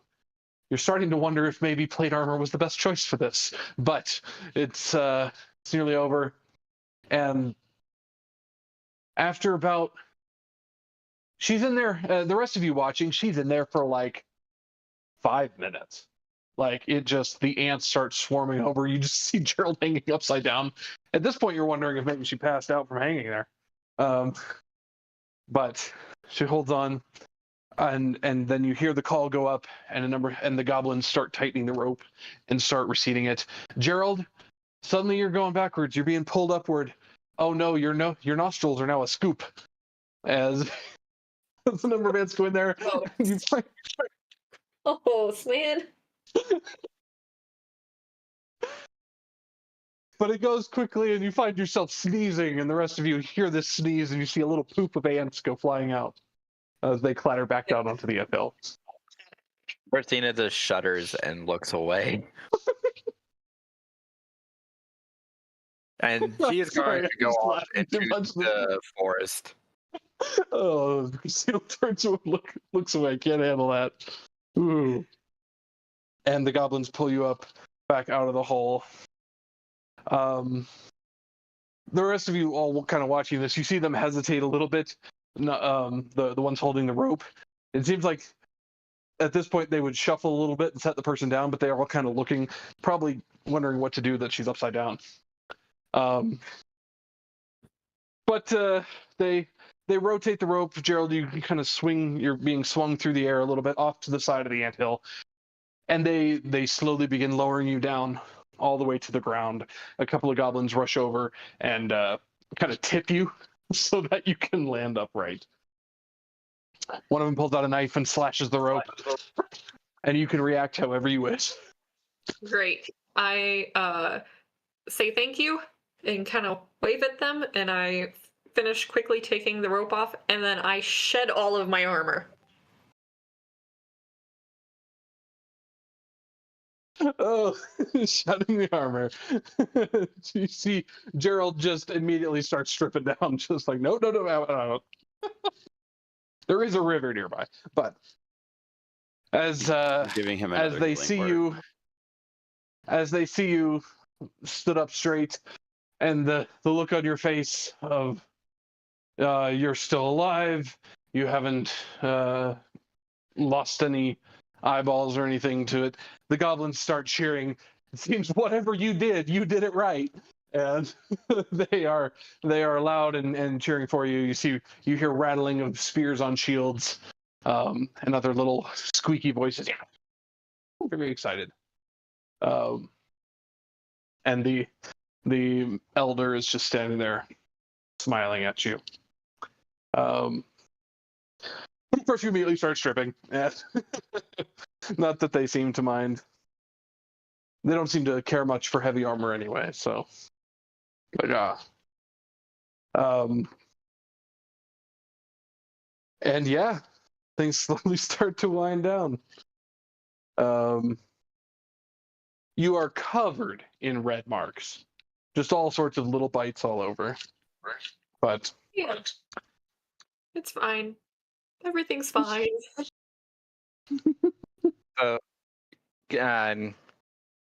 Christina walks into the woods, and I'm going to cast guidance on myself.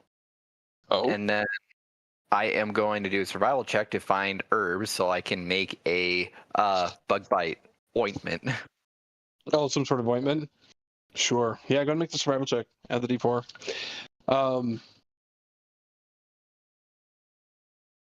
And so the what do you call it? Oh, Thoridne, you casting the spell? Or no, Yeah, I gave a little bit more HP.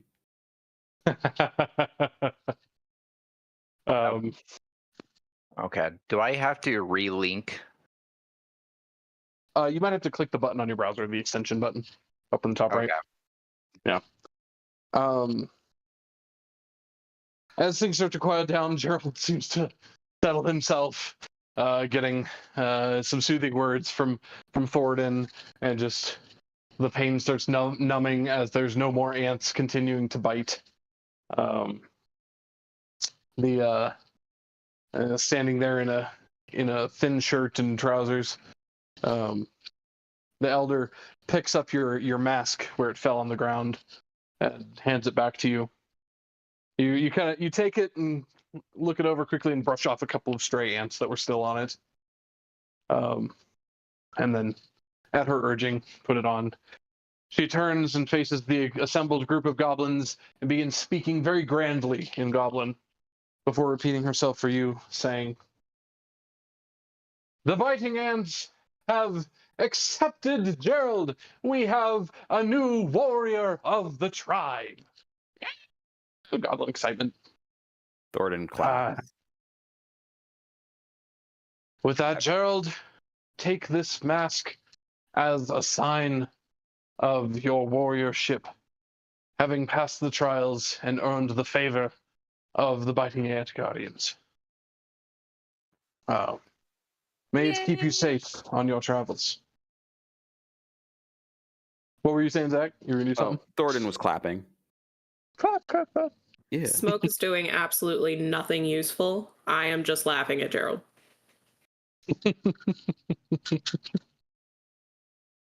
All right. Things do start to wind down unless anyone wanted to do anything more at the ceremony. But the goblins seem very excited. But it starts to wind down. A couple of them go back to their patrols. Many heading back up into the tree and returning to various chores. Though a number do stick around, kind of eyeing the interesting troop here, admiring the warriors that fought in the battle stack, and the new warrior of the tribe. Okay. Yeah, GM, does a 9 allow me to find anything? You do. Well, not at first. And so you're going to have a choice. You're like, there might be some a little further out. You think you might have seen some, like, when you guys were approaching here. But they were a little farther away. You were kind of hoping to find something close. You could go get those, or you could just give up and come back into camp, if you'd like. It'll take you away for a bit. She wants to get as far away from that anthill as possible. Okay, Christina wanders off to go on a little hike. And Gonk follows. Taking Gonk with her. All right. So you're going to be gone for about, with a 9, about an hour, probably, to get back to where you saw herbs last, that you think would make a decent salve. But yeah, you'll find some, absolutely. Okay. So then once I get back to you, want me to make another roll with my alchemy set?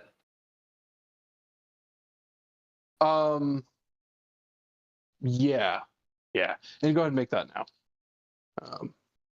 Okay, I get to add my proficiency bonus to that, correct? Yeah, with the alchemy set doing this, it'll be make a wisdom check with proficiency.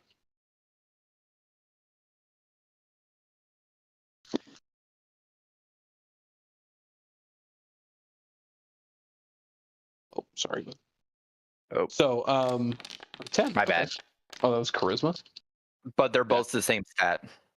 So that would be a +0 of a 12. 12. Awesome. You're able to make a decent bit of the salve. It's not like an overall healing potion or anything like that. Probably only going to heal like maybe 4 hit points, but it's got this kind of really soothing, almost a menthol effect to it on the skin, where it like does a freeze kind of effect, a shock effect on the bites to really make them soothe out quicker. Yeah. So when you get back, you can give that to Gerald. As to the rest of you, this is the middle of the afternoon ish. You know, something like 4 in the morning or 4 in the afternoon when the ceremony takes place. So it's not super late in the evening, but it is kind of getting near the end of the day.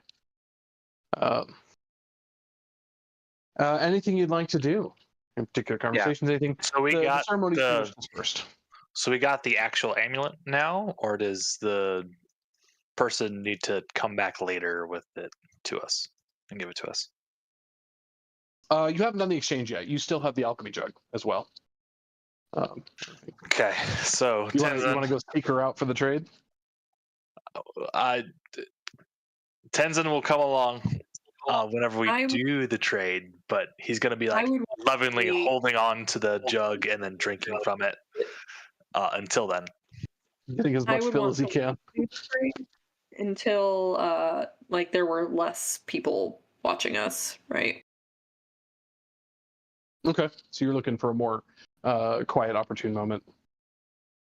Yeah, that makes sense. Yeah. Christina walks towards you, Gerald, and then shoves the salve into your hand without making eye contact, and this all, and she walks away, shuddering as she does. Thank you. And I will apply it to my most egregious bites. Smoke will spend her time poking at random bites. Just poking at them. Yeah, just poking at them. Oh goodness. I'm trying to pop all the little pock marks. No, I just want to see what her reaction is.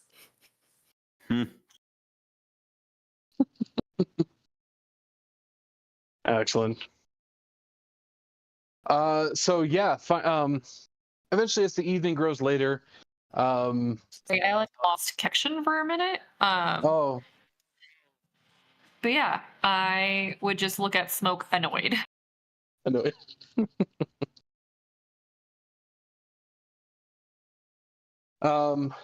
Professor or Thoridne, I know it's been kind of light on you guys this episode, but anything you were hoping to do here at the Goblin Village? Nope, I've just enjoyed no. watching the boy get eaten. More or less. I probably should, if I. How long have we been in this Goblin Village? Have we spent a night here, or like we just arrived and then this is what's happened? You spent one night. You guys arrived here late morning yesterday. Can I have then prepared a spell? Sure. Yeah, you can change your preps. Place. Yes, I would like to have put in Detect Magic. Since we've been talking about it, and it's definitely something if we're trying to find this stupid medallion, I need it. Yeah. Let me get that fixed up real quick here. What do I not need? My favorite part of Detect Magic is that it's a ritual spell. Mm-hmm. You know what I don't need right now? Silence. Ooh. So where is it? Detect. Here we go. Prepare. That's the only one that I really need to change out. Although, don't I have Purify Food and Drink? I should probably also do that too, just to help with stuff later. Oh, hey, I actually have Locate Object too. And that's prepared. That's been prepared. I'm just dumb. Love it. All right. At some point later in the evening, Tenzien expresses interest in making the trade because he's used up all of the mayonnaise for the day. And the ale. And the ale. And the ale. Just mixing the two is so gross. The jar has reached its daily limit, and so he has a hearty stomach. It's all he's going to be able to get out of it, unfortunately. It's like curdled milk. I'm casting that as a ritual. Who else is going to go with Tenzin to try and make this trade? I assume Gerald. I will go because I want to make sure that it's the magic one. Yeah, I'd like to go too. I'm assuming this thing's going to be magical since it controls a construct. Right. I will follow as well with Gonk behind Professor, me. you want to come? I think you're the only one who isn't. I kind of was planning on coming anyways, because why would I stand around and do nothing? And then when Christina is with everyone, does anyone have a pearl and a owl's feather that I could use? The pearl. No, I do not. No I know why you pearls. want it. As long as you have the like a casting focus, you don't need non-gold costing material. Does the pearl The cost? pearl is definitely a cost. The pearl is, but you don't need the feather. Well, It's it says something that you for have. components, it's a verbal, and then seismatic, and then material. With a pearl worth at least 100 gold pieces and an owl's feather. Yes, Yeah, but so the pearl has a gold value attached to it. It says a pearl worth 100 gold. So you're going to have to get that pearl in order to use that spell. The one that's the owl feather, is that like Featherfall or something like that? I think. And either way, if it doesn't have a gold value attached to it, it just says an owl feather. You can actually replace that component that doesn't have a cost. You can replace it with a spell focus. For Artificer, your spell focus is your tools. So like a set of thieves tools or something is a spell, or any of your infused items actually are all spell focuses.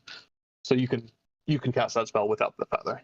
Although it's fun flavor to have this feather, so I don't want to discourage flavor roleplay. Just letting you know, mechanically you won't actually need it to cast whatever that spell is. Yeah. Okay, but I still hope that need made sense. the pearl. Okay. Still need the pearl. Yeah, for identify, you're going to need a pearl because it has a gold value attached to it. Yep, and That's just so the you're distinction. aware, unless the spell specifically says that it consumes the component, you can continue to use it. So identify does not consume the pearl. It does not state that, so you may continue to use that one pearl for that spell. Okay. It becomes kind of like almost a focus itself.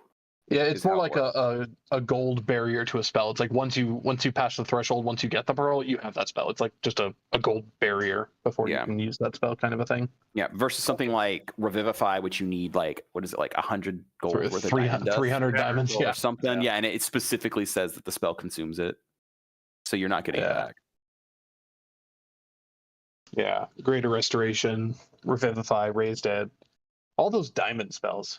God, the diamond economy must be horrible. They're a girl's best friend. Yeah, so they can kill their husband. And raise them. It's life insurance fraud. I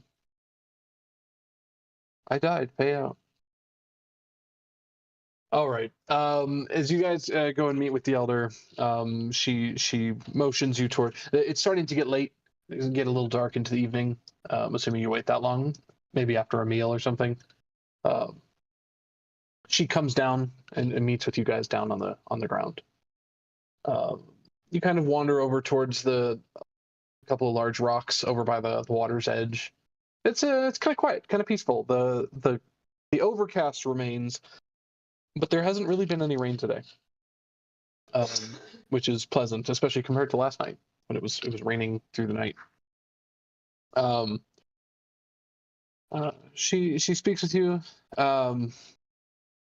That was well done, Gerald. You showed us quite the brave face in greeting the biting ants. Thank you. I persevered. That you did. And you two, looking at the professor and Tenzin, you did quite well in the battle stacks as well. I didn't know dwarves could adapt that quickly. At least not the dwarves around here. But anyway, it's a good showing. Do you still wish for the control amulet? Or no, I'm sorry, she doesn't know it's a control amulet. Do you still wish for the artifact then, for the symbol? We do, as long as you are still amicable to what we have to offer, the alchemy jug. This is a very curious jug. Curious artifact. I feel like I've heard of something like this. Well, it was rumored to exist in a shrine on the far to the west, or far to the east. But I always figured that was blustering from some of the other tribes in the area. It's a curious device. Yes, I think it would help our people thrive into the future. Much more than this trinket will, as pretty as it is, and as hopeful as it makes the goblins around here. She pulls out the control amulet, kind of examining it, looking at it. You see she's added to her wardrobe one of the replica copies. But this one you can see has an actual metal rim around it. And looks a little older. The wood looks polished and preserved. The carvings are a little more exact.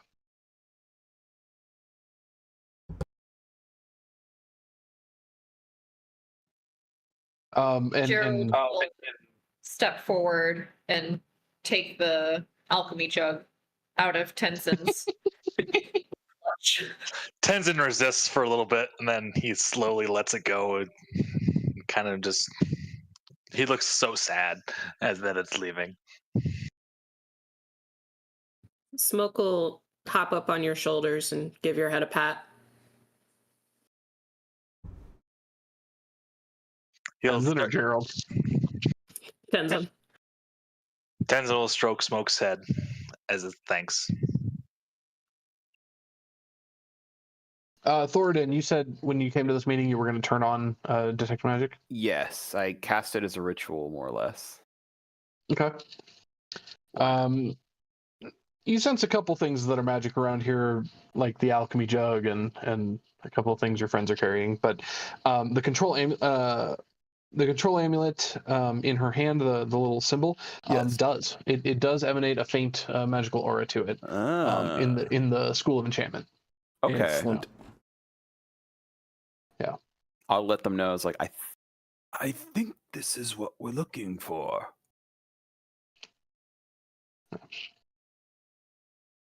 He'll say it. Very well. Yeah, Very well. there's a Wonderful. faint magic aura. Here, here's this amulet, and she hands it over to Gerald, or holds it out towards you. She kind of looks at the jug and goes, "Actually, if you would be so kind to come put that in the shed for us, that would be wonderful." It's like half her size, like this big jug. She motions over we towards the big tent over there. Yeah, we'll carry it where she needs it to. So you walk with her, and she puts it down. She seems very content, as much as you can read a goblin's facial expression. She seems very peaceful, very hopeful right now. So how long will you be staying? If we could, just tonight. And then we will be on our way tomorrow. Very well. Well, stay safe out there, and hopefully our paths will cross again. You've proved an honorable friend of the Biting Ant tribe. Thank you for having me. The rest of you are welcome as well, as long as you maintain the peace. Yes? Once again, excellent fighting out there. The three of you.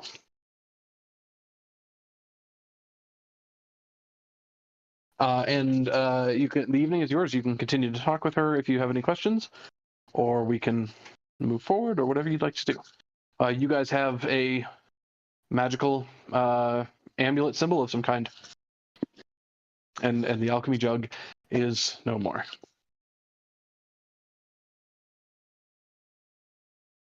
All right. Excellent. Huzzah! I say we just kind of sleep the night and then skedaddle back to Vorn. See if we can get back there and see if it works. I agree. Sounds like a good plan to me.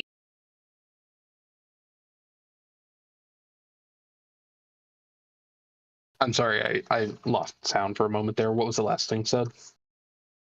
Everybody agreeing to go back to Vorn. Go back to Vorn. Spend the night and then go back to Vorn. All right. I'm going to pull us all to the big map. Yay.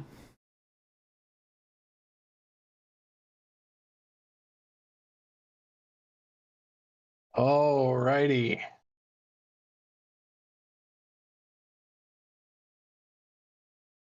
Right, all right.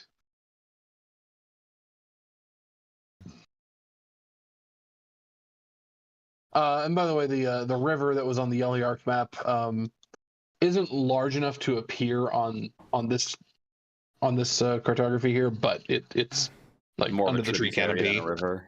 Yeah, it feeds in eventually. Kind of runs northwest to southeast. Kind of eventually joins with the river Sashenstar. All right.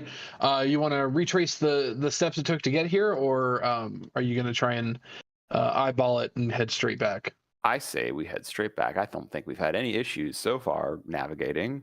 Right, what could possibly go wrong? Well, I was going to say head south till we find the river and then follow the river. Oh, wait, no, we're going to Vorn, aren't we? We're going Yes. to Vorn, yeah. Yeah, due west. With a slight southward trek.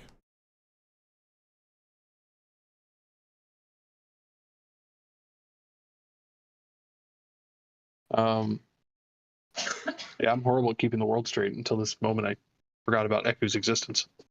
I was about to ask when Christina went off to the forest, like, where's Eku been all this time?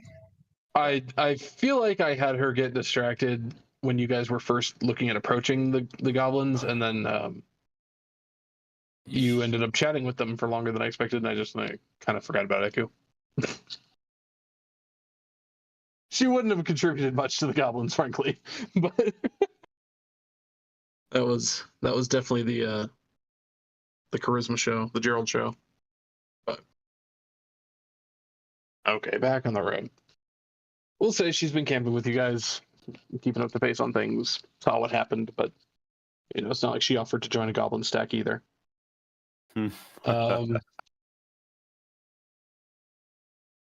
And we are back into the forest. You're actually able to let's see.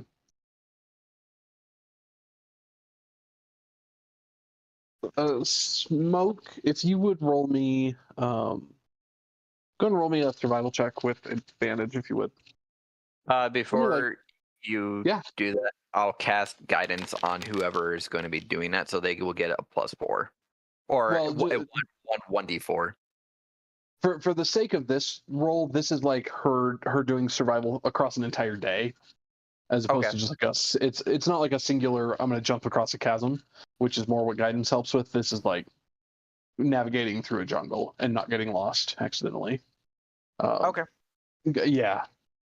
I allow guidance on a lot of things. For this particular the overland travel here, though, guidance is a little too short term to apply. But 19 is excellent. You and Eku continue your dichotomy, trekking through the jungle. You said you're trying to head straight back? Yeah. Okay. You estimate, it's going to take about 4 days to get there.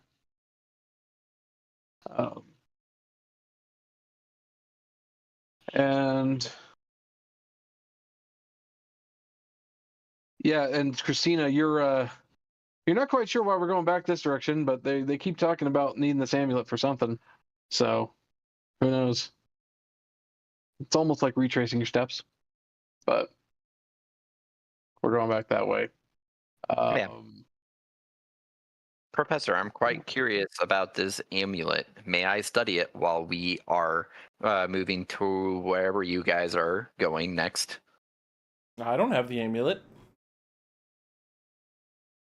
Smoke, can you make 3 more? Do you have the amulet? Sure, yeah. You can look at it. Well, thank you.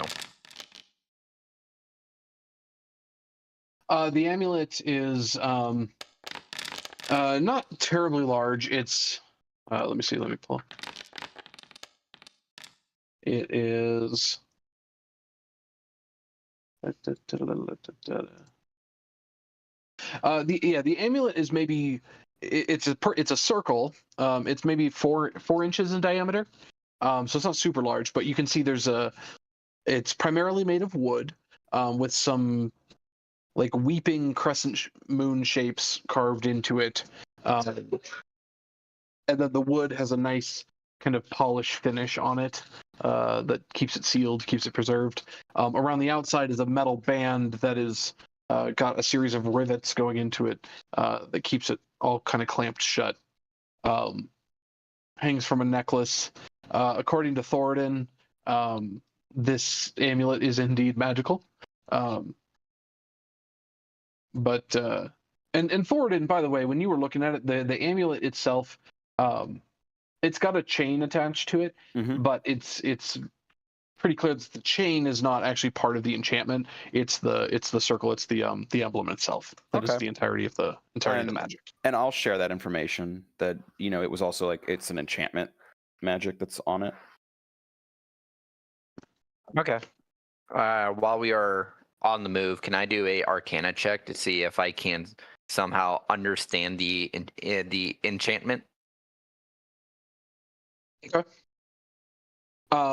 Yeah, because you guys have about 4 days of doing this, so looking at it, tinkering with it, you've read of things that like this, especially with your knowledge of constructs with Gronk and all that stuff. This appears to be some sort of an amulet to control a construct. You're not sure which construct or where it is, but you've heard of things like this. Somebody would have to attune to this. It would require attunement, and would grant you kind of a mental interface with the construct as long as you're within range. Whatever this construct is. Now, this is sorry. Yeah. You might have to examine the construct itself to find out maybe what its capabilities are, that kind of thing. But with your knowledge of building and artificery, yeah, this seems to control something. Attuning with it would just be spending time both with the amulet and the construct. It wouldn't really be possible to attune to it right now without having a solid mental link to the construct itself. Okay. This is indeed a very fascinating find with this amulet. How it works is that you have to attune to it in order to mainly use it, but it seems like that there's a piece missing. It's not complete. It's definitely used to control a contract or a construct. We are on the way to said construct. What do you mean it's not complete? Well, that's what I meant. It's like a interface to a construct. DM Smoke would also like to spend some of the downtime messing with the amulet that she has as well. Remind me where you got that amulet. What amulet are we talking about? It was the one that the old lady gave me. That was from someone in my past. The Amulet of Azul.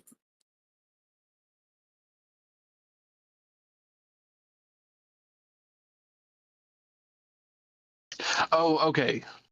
That amulet, which you don't know, you've had it forever, and you still don't know what it does. Right. Right. Cool. And you shall continue to have it and still not know what it does. No text, no. Not at the moment, no. Continues to kind of be a little bit of a mystery. Yeah. But you're examining it, you're spending time with it, that's good. That makes the future easier, rather than having this thing for like 2 years and then finally going, wait, what is it? Find the hidden compartment.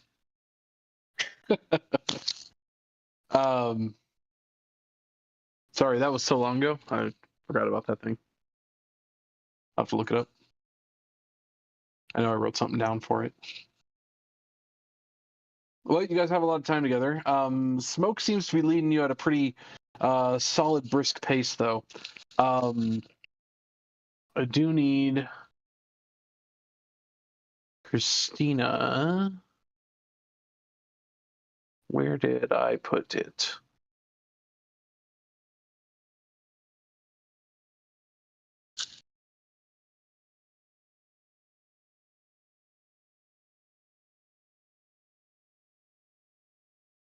Because Christina does not have insect repellent. I thought we gave her some. Did you? Yeah, no, it gave me some, yes. When we first met. Yeah, I thought like the group gave her each like a little bit from their stash. Oh, did you? Okay.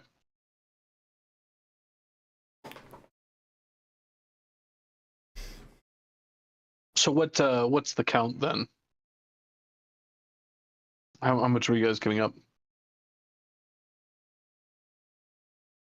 Don't remember specifics, but I think the professor gave her some, and maybe Gerald.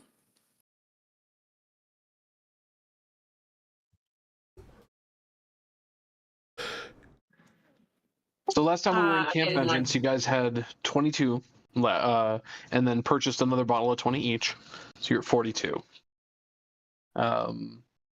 We made it like, what was it? 5. So you made it 5, 10, 15.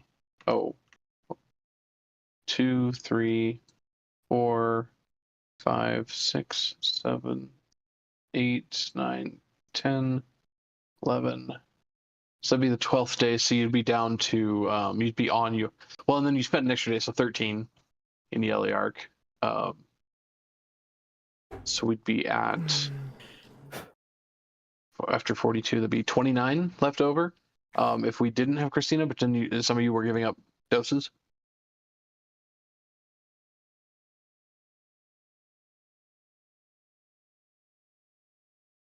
Is anyone here, Professor?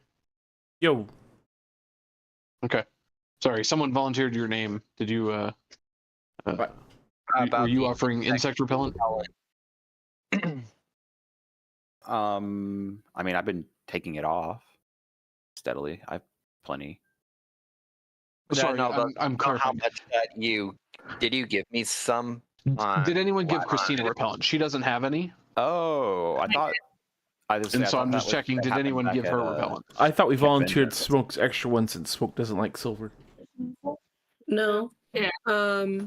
Someone offered some of their stash. I deliberately remember not offering any of mine. I didn't think anyone offered. Yeah, Tenzin was also selfish and did not offer anything. I thought that she got some while she was at Camp Vengeance with the rest of. Oh no, she wasn't. She wasn't. That's Yeah. what it is. Okay, I would have given her some. I also would have So given we her some. maybe like 4. I'll match you. Give her 4 as well, so she has at least 8 as a start out. Professor will throw in another 4 to get her to 12. I'll give her 10. The cat has a heart.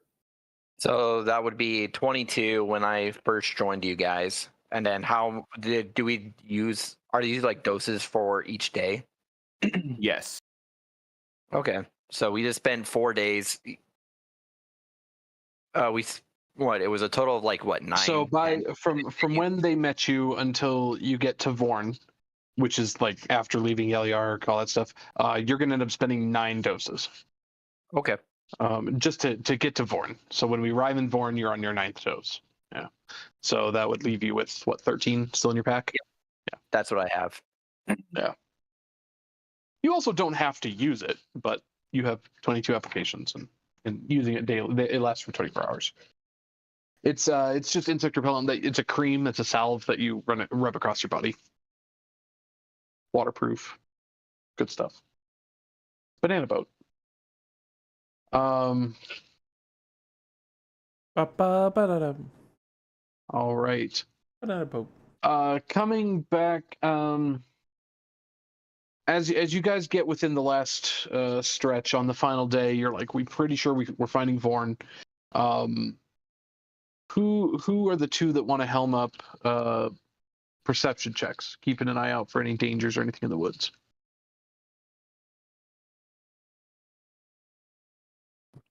I can. Or you don't. Yeah. Check. You don't have to look for dangers either. That's fine. Can I keep perception if I'm directing, like navigating? Yeah, somebody other than Smoke. Well, I was super distracted with the amulet. All right, Christina and Thoridne are the 2 kind of taking home, keeping their eye out for things. You come upon the clearing where you last saw Vorn. Not a huge clearing. It's there's a bunch of tree cover, trees kind of nearby, but it's a little bit of an open spot where some of the brush and ferns and everything have been pushed back, and you don't see any signs of life around the Guardian, but you come into this clearing, and Christina, for the first time, you see this large statue. It's probably 7.5 feet tall. It's got metal legs and hands, things. It's a humanoid in shape. It's got like bronze fists, iron joints, an adamantine breastplate, The helm is iron. It's kind of a mishmash of metals, little slits for eyes on it. The rest of the statue is sculpted wood that's reinforced with bands and rivets of adamantine. So it's kind of like the important bits, the hands, the feet, the breastplate are all metal, but it's all connected with wooden arms, wooden legs, that kind of thing. Very Iron Giant kind of a physique. And you see that it's slightly damaged. It's missing. It's got a couple of holes near the top of its, I guess would be the clavicle area. It's completely missing its left arm. It seems like just a statue, just inert there, except for the fact it's made of odd, expensive to shape metals. It's also got a bunch of paint over it. There's various markings. They look tribal in nature, decoration. It doesn't seem to be any sort of language necessarily, just design and artwork. You see the paint is all over the shield guardian, or all over the statue itself, all over a number of the rocks around, and at the base of the statue you see scattered offerings around its feet. Nuts and some old fruit, feathers, colored stones, little skulls like mouse skulls and things like that, all piled up in various different piles all around. A lot of the grass is tramped down here. Like there's not heavy traffic, but things come through here every now and then. Okay. Like this is a little site of worship or something. And you guys come into the clearing, and it doesn't seem like there's anything around that's hostile at the moment. Sorry. Immediately, there's like little. Christina's eyes sparkle with excitement at seeing this construct, and disregarding her own personal safety, she sprints towards this construct, like squealing like a little girl, and brings out a notebook with strange mathematical like formulas on it, and immediately starts analyzing the construct. What's up, Thoridne? Choo-choo.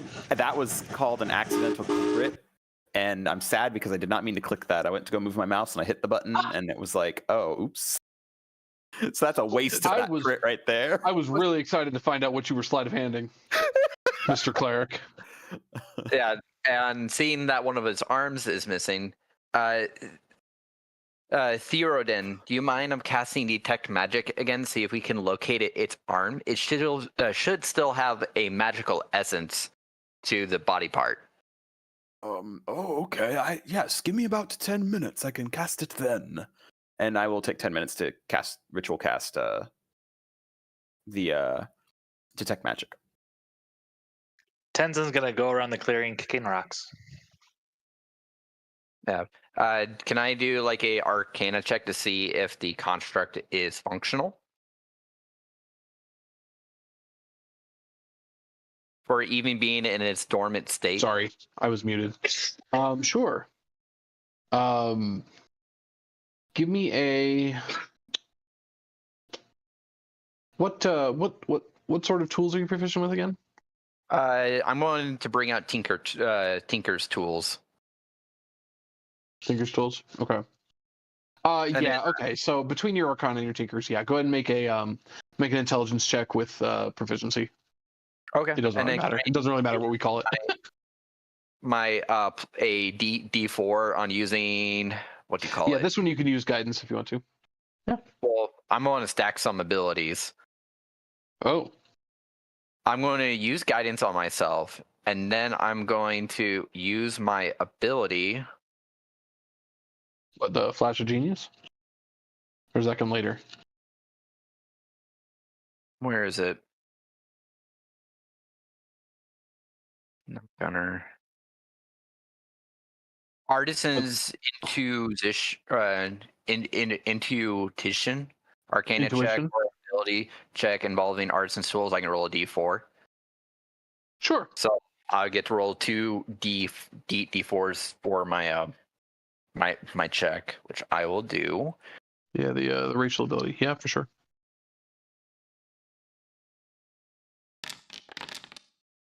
Oh, max that out. Next on that, nice. What's the D20? And my D20. So you can subtract the 4, so that'll be a 19 plus the 8. All right, so it'll be 4. Yes, 14 plus 5 plus 8. Okay, 27. Excellent. Yeah, looking over this thing, it who has the amulet right now? Did you give it back to Gerald? I still have the amulet at the moment, I believe, because I don't believe I gave it back because since I was studying it. Over the course of a couple days, sure. Yeah, so looking at it, having a heavy suspicion of what's going on here, of course we set out trying to find this. So taking the amulet out, kind of looking over the construct, inspecting some key points. Yeah, the joints seem in good condition for what's here. The arm's missing, but that's a shame. You take out the amulet and start to get a little bit of a reaction out of the construct. It's not like it's completely under your control, but it seems like at least because you're not attuned. But it seems like there's a pairing here. The amulet kind of almost glows a little bit. Not the entire amulet, but just the little runes that are carved into the face start to give an ever so faint glow in the proximity of the construct here. So you're like, there's a pairing here. Yeah. Does anyone object if I attune to the amulet so I can study this construct some more? I don't have a problem with it. Tenzien will swipe the amulet from you and like shove it to Gerald since Gerald earned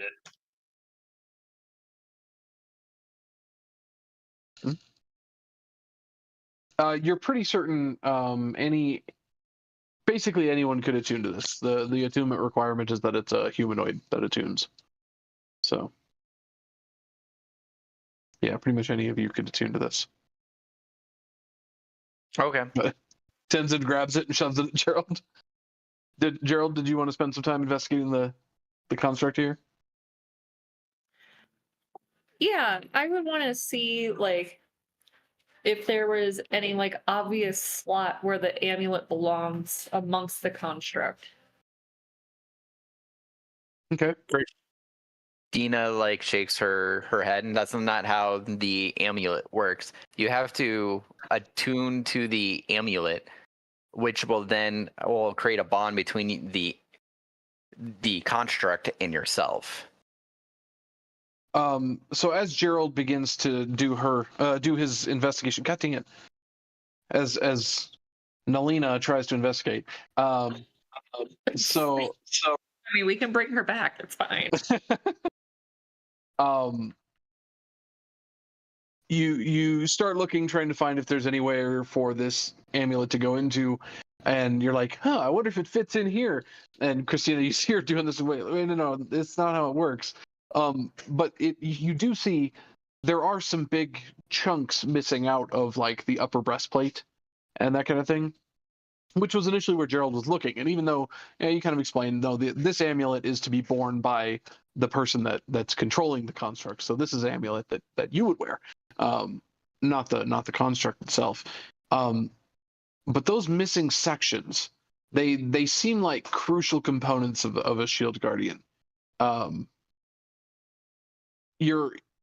guardian probably works. You guys could probably wake it up if you're able to attune to it. It'll probably take an Arcana check, revive this thing, but it's not going to be at 100% functionality. It seems like there's some components missing from it that maybe can be found and reinstalled. It's even possible you could repair it, but you're not entirely sure what those missing components would have done, so you wouldn't be able to repair it without knowing what they were in the first place. It's probably easier for you to just find the original pieces if they can be found. Yeah. Can I use my prior knowledge to theorize what the possible components could have been? Yeah. The housing for it, and some of the missing, like just some of the shape to it, the size. It was probably a place where some sort of either an energy source or maybe just simply a gemstone was housed. Something smaller than a baseball, but the housing for it was damaged. That's probably the easy part if you knew what shape to shape it back into. But finding that component, it's very possible it was stolen as a shiny thing, just like the control amulet that you recovered. Thoridne. Yes. As they're all doing all of their investigations, you pop off a detect magic and get yourself a 30-foot radius of detection. Yeah. Begin looking around. Going around looking for stuff. You still get that. So far. Yeah, you still get that enchantment vibe off of the what do you call it? Off of the amulet. And you're also getting an enchantment detection off of the statue itself. The statue is definitely magical. If there was any question before, now that you've prepared a detection, you're like, oh, this thing is covered in magic. Yeah, for sure. Oh, you know what I realize now is that I probably am also detecting magic off of that shield that I have. Yeah. About that. Yeah, the shield is magical for sure. We'll have to figure out what that is. Well, you've noticed it's pretty good at blocking ranged attacks. It almost just like snaps into place to protect you from incoming missiles. I do like that. Yeah. Also, Christina is glowing as well. Mm-hmm. And Gronk. All of it. Not surprised. Not surprised in the least. That makes 100% sense.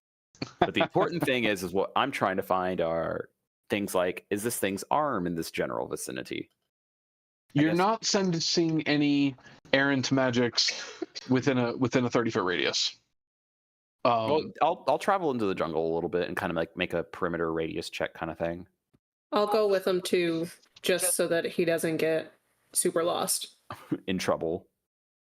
Sure. Thoridne, go ahead and make an investigation check with advantage from smoke helping. I mean, it's still oh no, but I'll take it. Not bad. Not bad. Yeah, I mean, it's better than that 8. That's for sure. Tromping through the jungle, I mean, you're finding... you do find a handful of other interesting shiny things. Random coins, probably about 8 or 10 copper scattered throughout. And maybe like 3 silver pieces. It looks like they were older offerings that got scattered into the mud over time. But yeah, the magic detection's not getting anything in nearby vicinity. Yeah. Okay. Seems like it's it's not around here at all. Yeah. However this thing got here, came without an arm. Yeah. And I'll let everybody know when we get back. Be like, well, I can't find the arm. It seems it has either been taken away from somewhere, or perhaps it was lost before this statue even got here. That is both fascinating and unfortunate. And can I tell if this missing component that's in the chest is its power source, or is there a internal power source which will still make the golem operational but still not fully capable? Good question. With your Arcana check from before, it seems to have some sort of other power source inside it. So yeah, you would just have to coax it, work out a little bit of the rust, but it seems like it should be functional. You can turn it on. It might be missing its full capabilities, but this thing could turn on as is. Yeah, Gerald. Yeah. This attuned to that amulet, and this old rust bucket will be somewhat. It's able to move, but it is missing some of its capabilities. What it was originally designed for is unknown. It definitely seems like some sort of a warrior construct. And you guys, Christina wouldn't know this, but you guys have studied that journal that originally led you here. this was the companion of a wizard, a kind of a frail, well, a not physically strong wizard. This was like his companion, his guardian. So it was kind of a bodyguard for the whoever wrote that journal. Is what you know from the writings, and kind of looking at it, yeah, he's got some big beefy fists, you know. So it may not be at full capacity, but it probably knows how to fight. Yeah. Can I use some of the mending to make some? Use my mending cantrip to make basic repairs. Sure, yeah. It's not going to regrow the arm or anything, you know, but it wipes away some of the rust, makes some of the wood shine a little brighter. The paint will stay on unless you want the mending to take it off. the decorative tribal paint. But yeah, it just kind of spruces up. It suddenly looks cleaner. Looks fresher.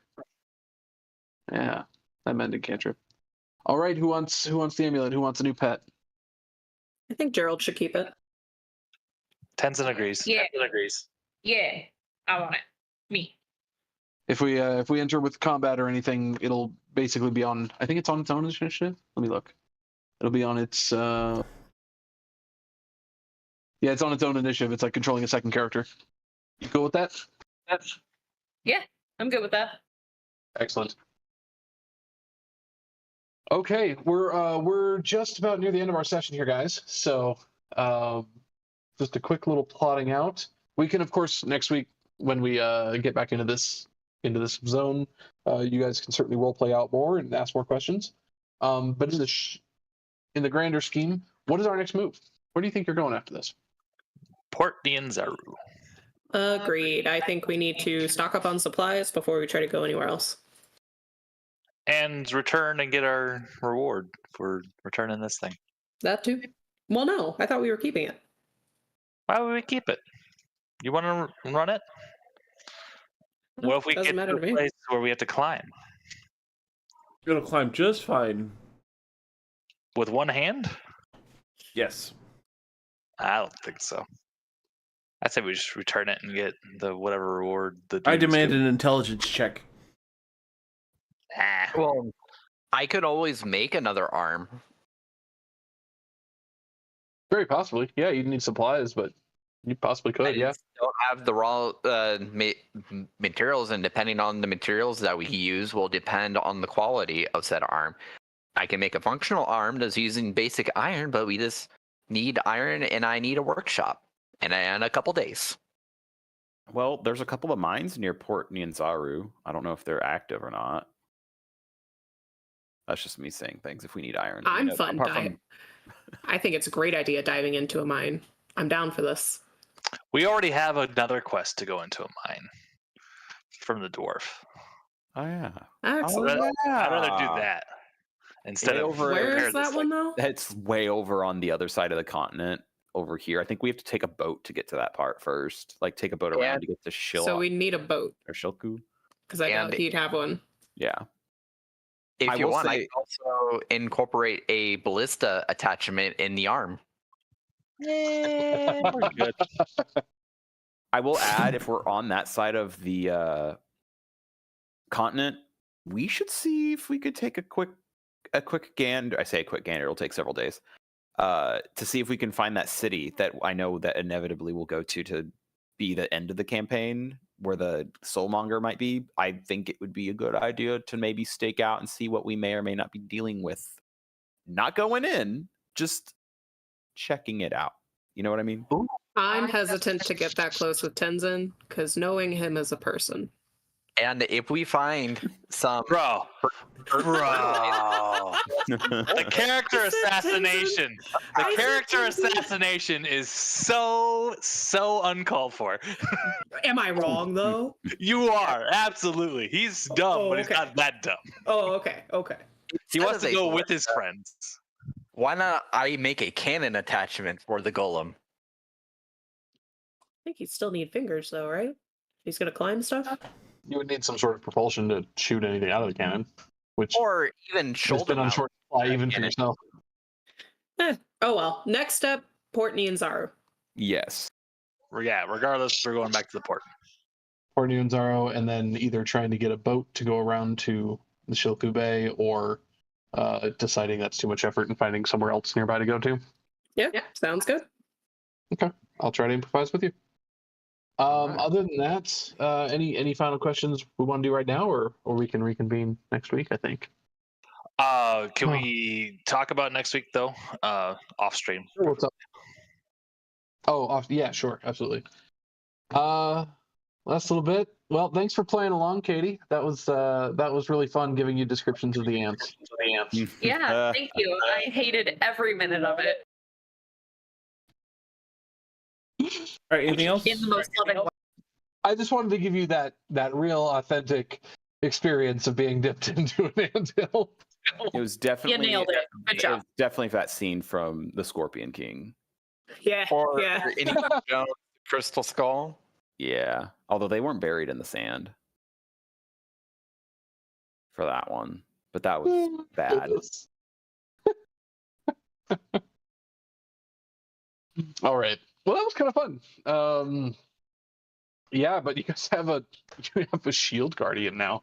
I'll get you the stats for all that, but and the control amulet. But yeah, requires attunement by a humanoid, so any of you can attune to it if you need to.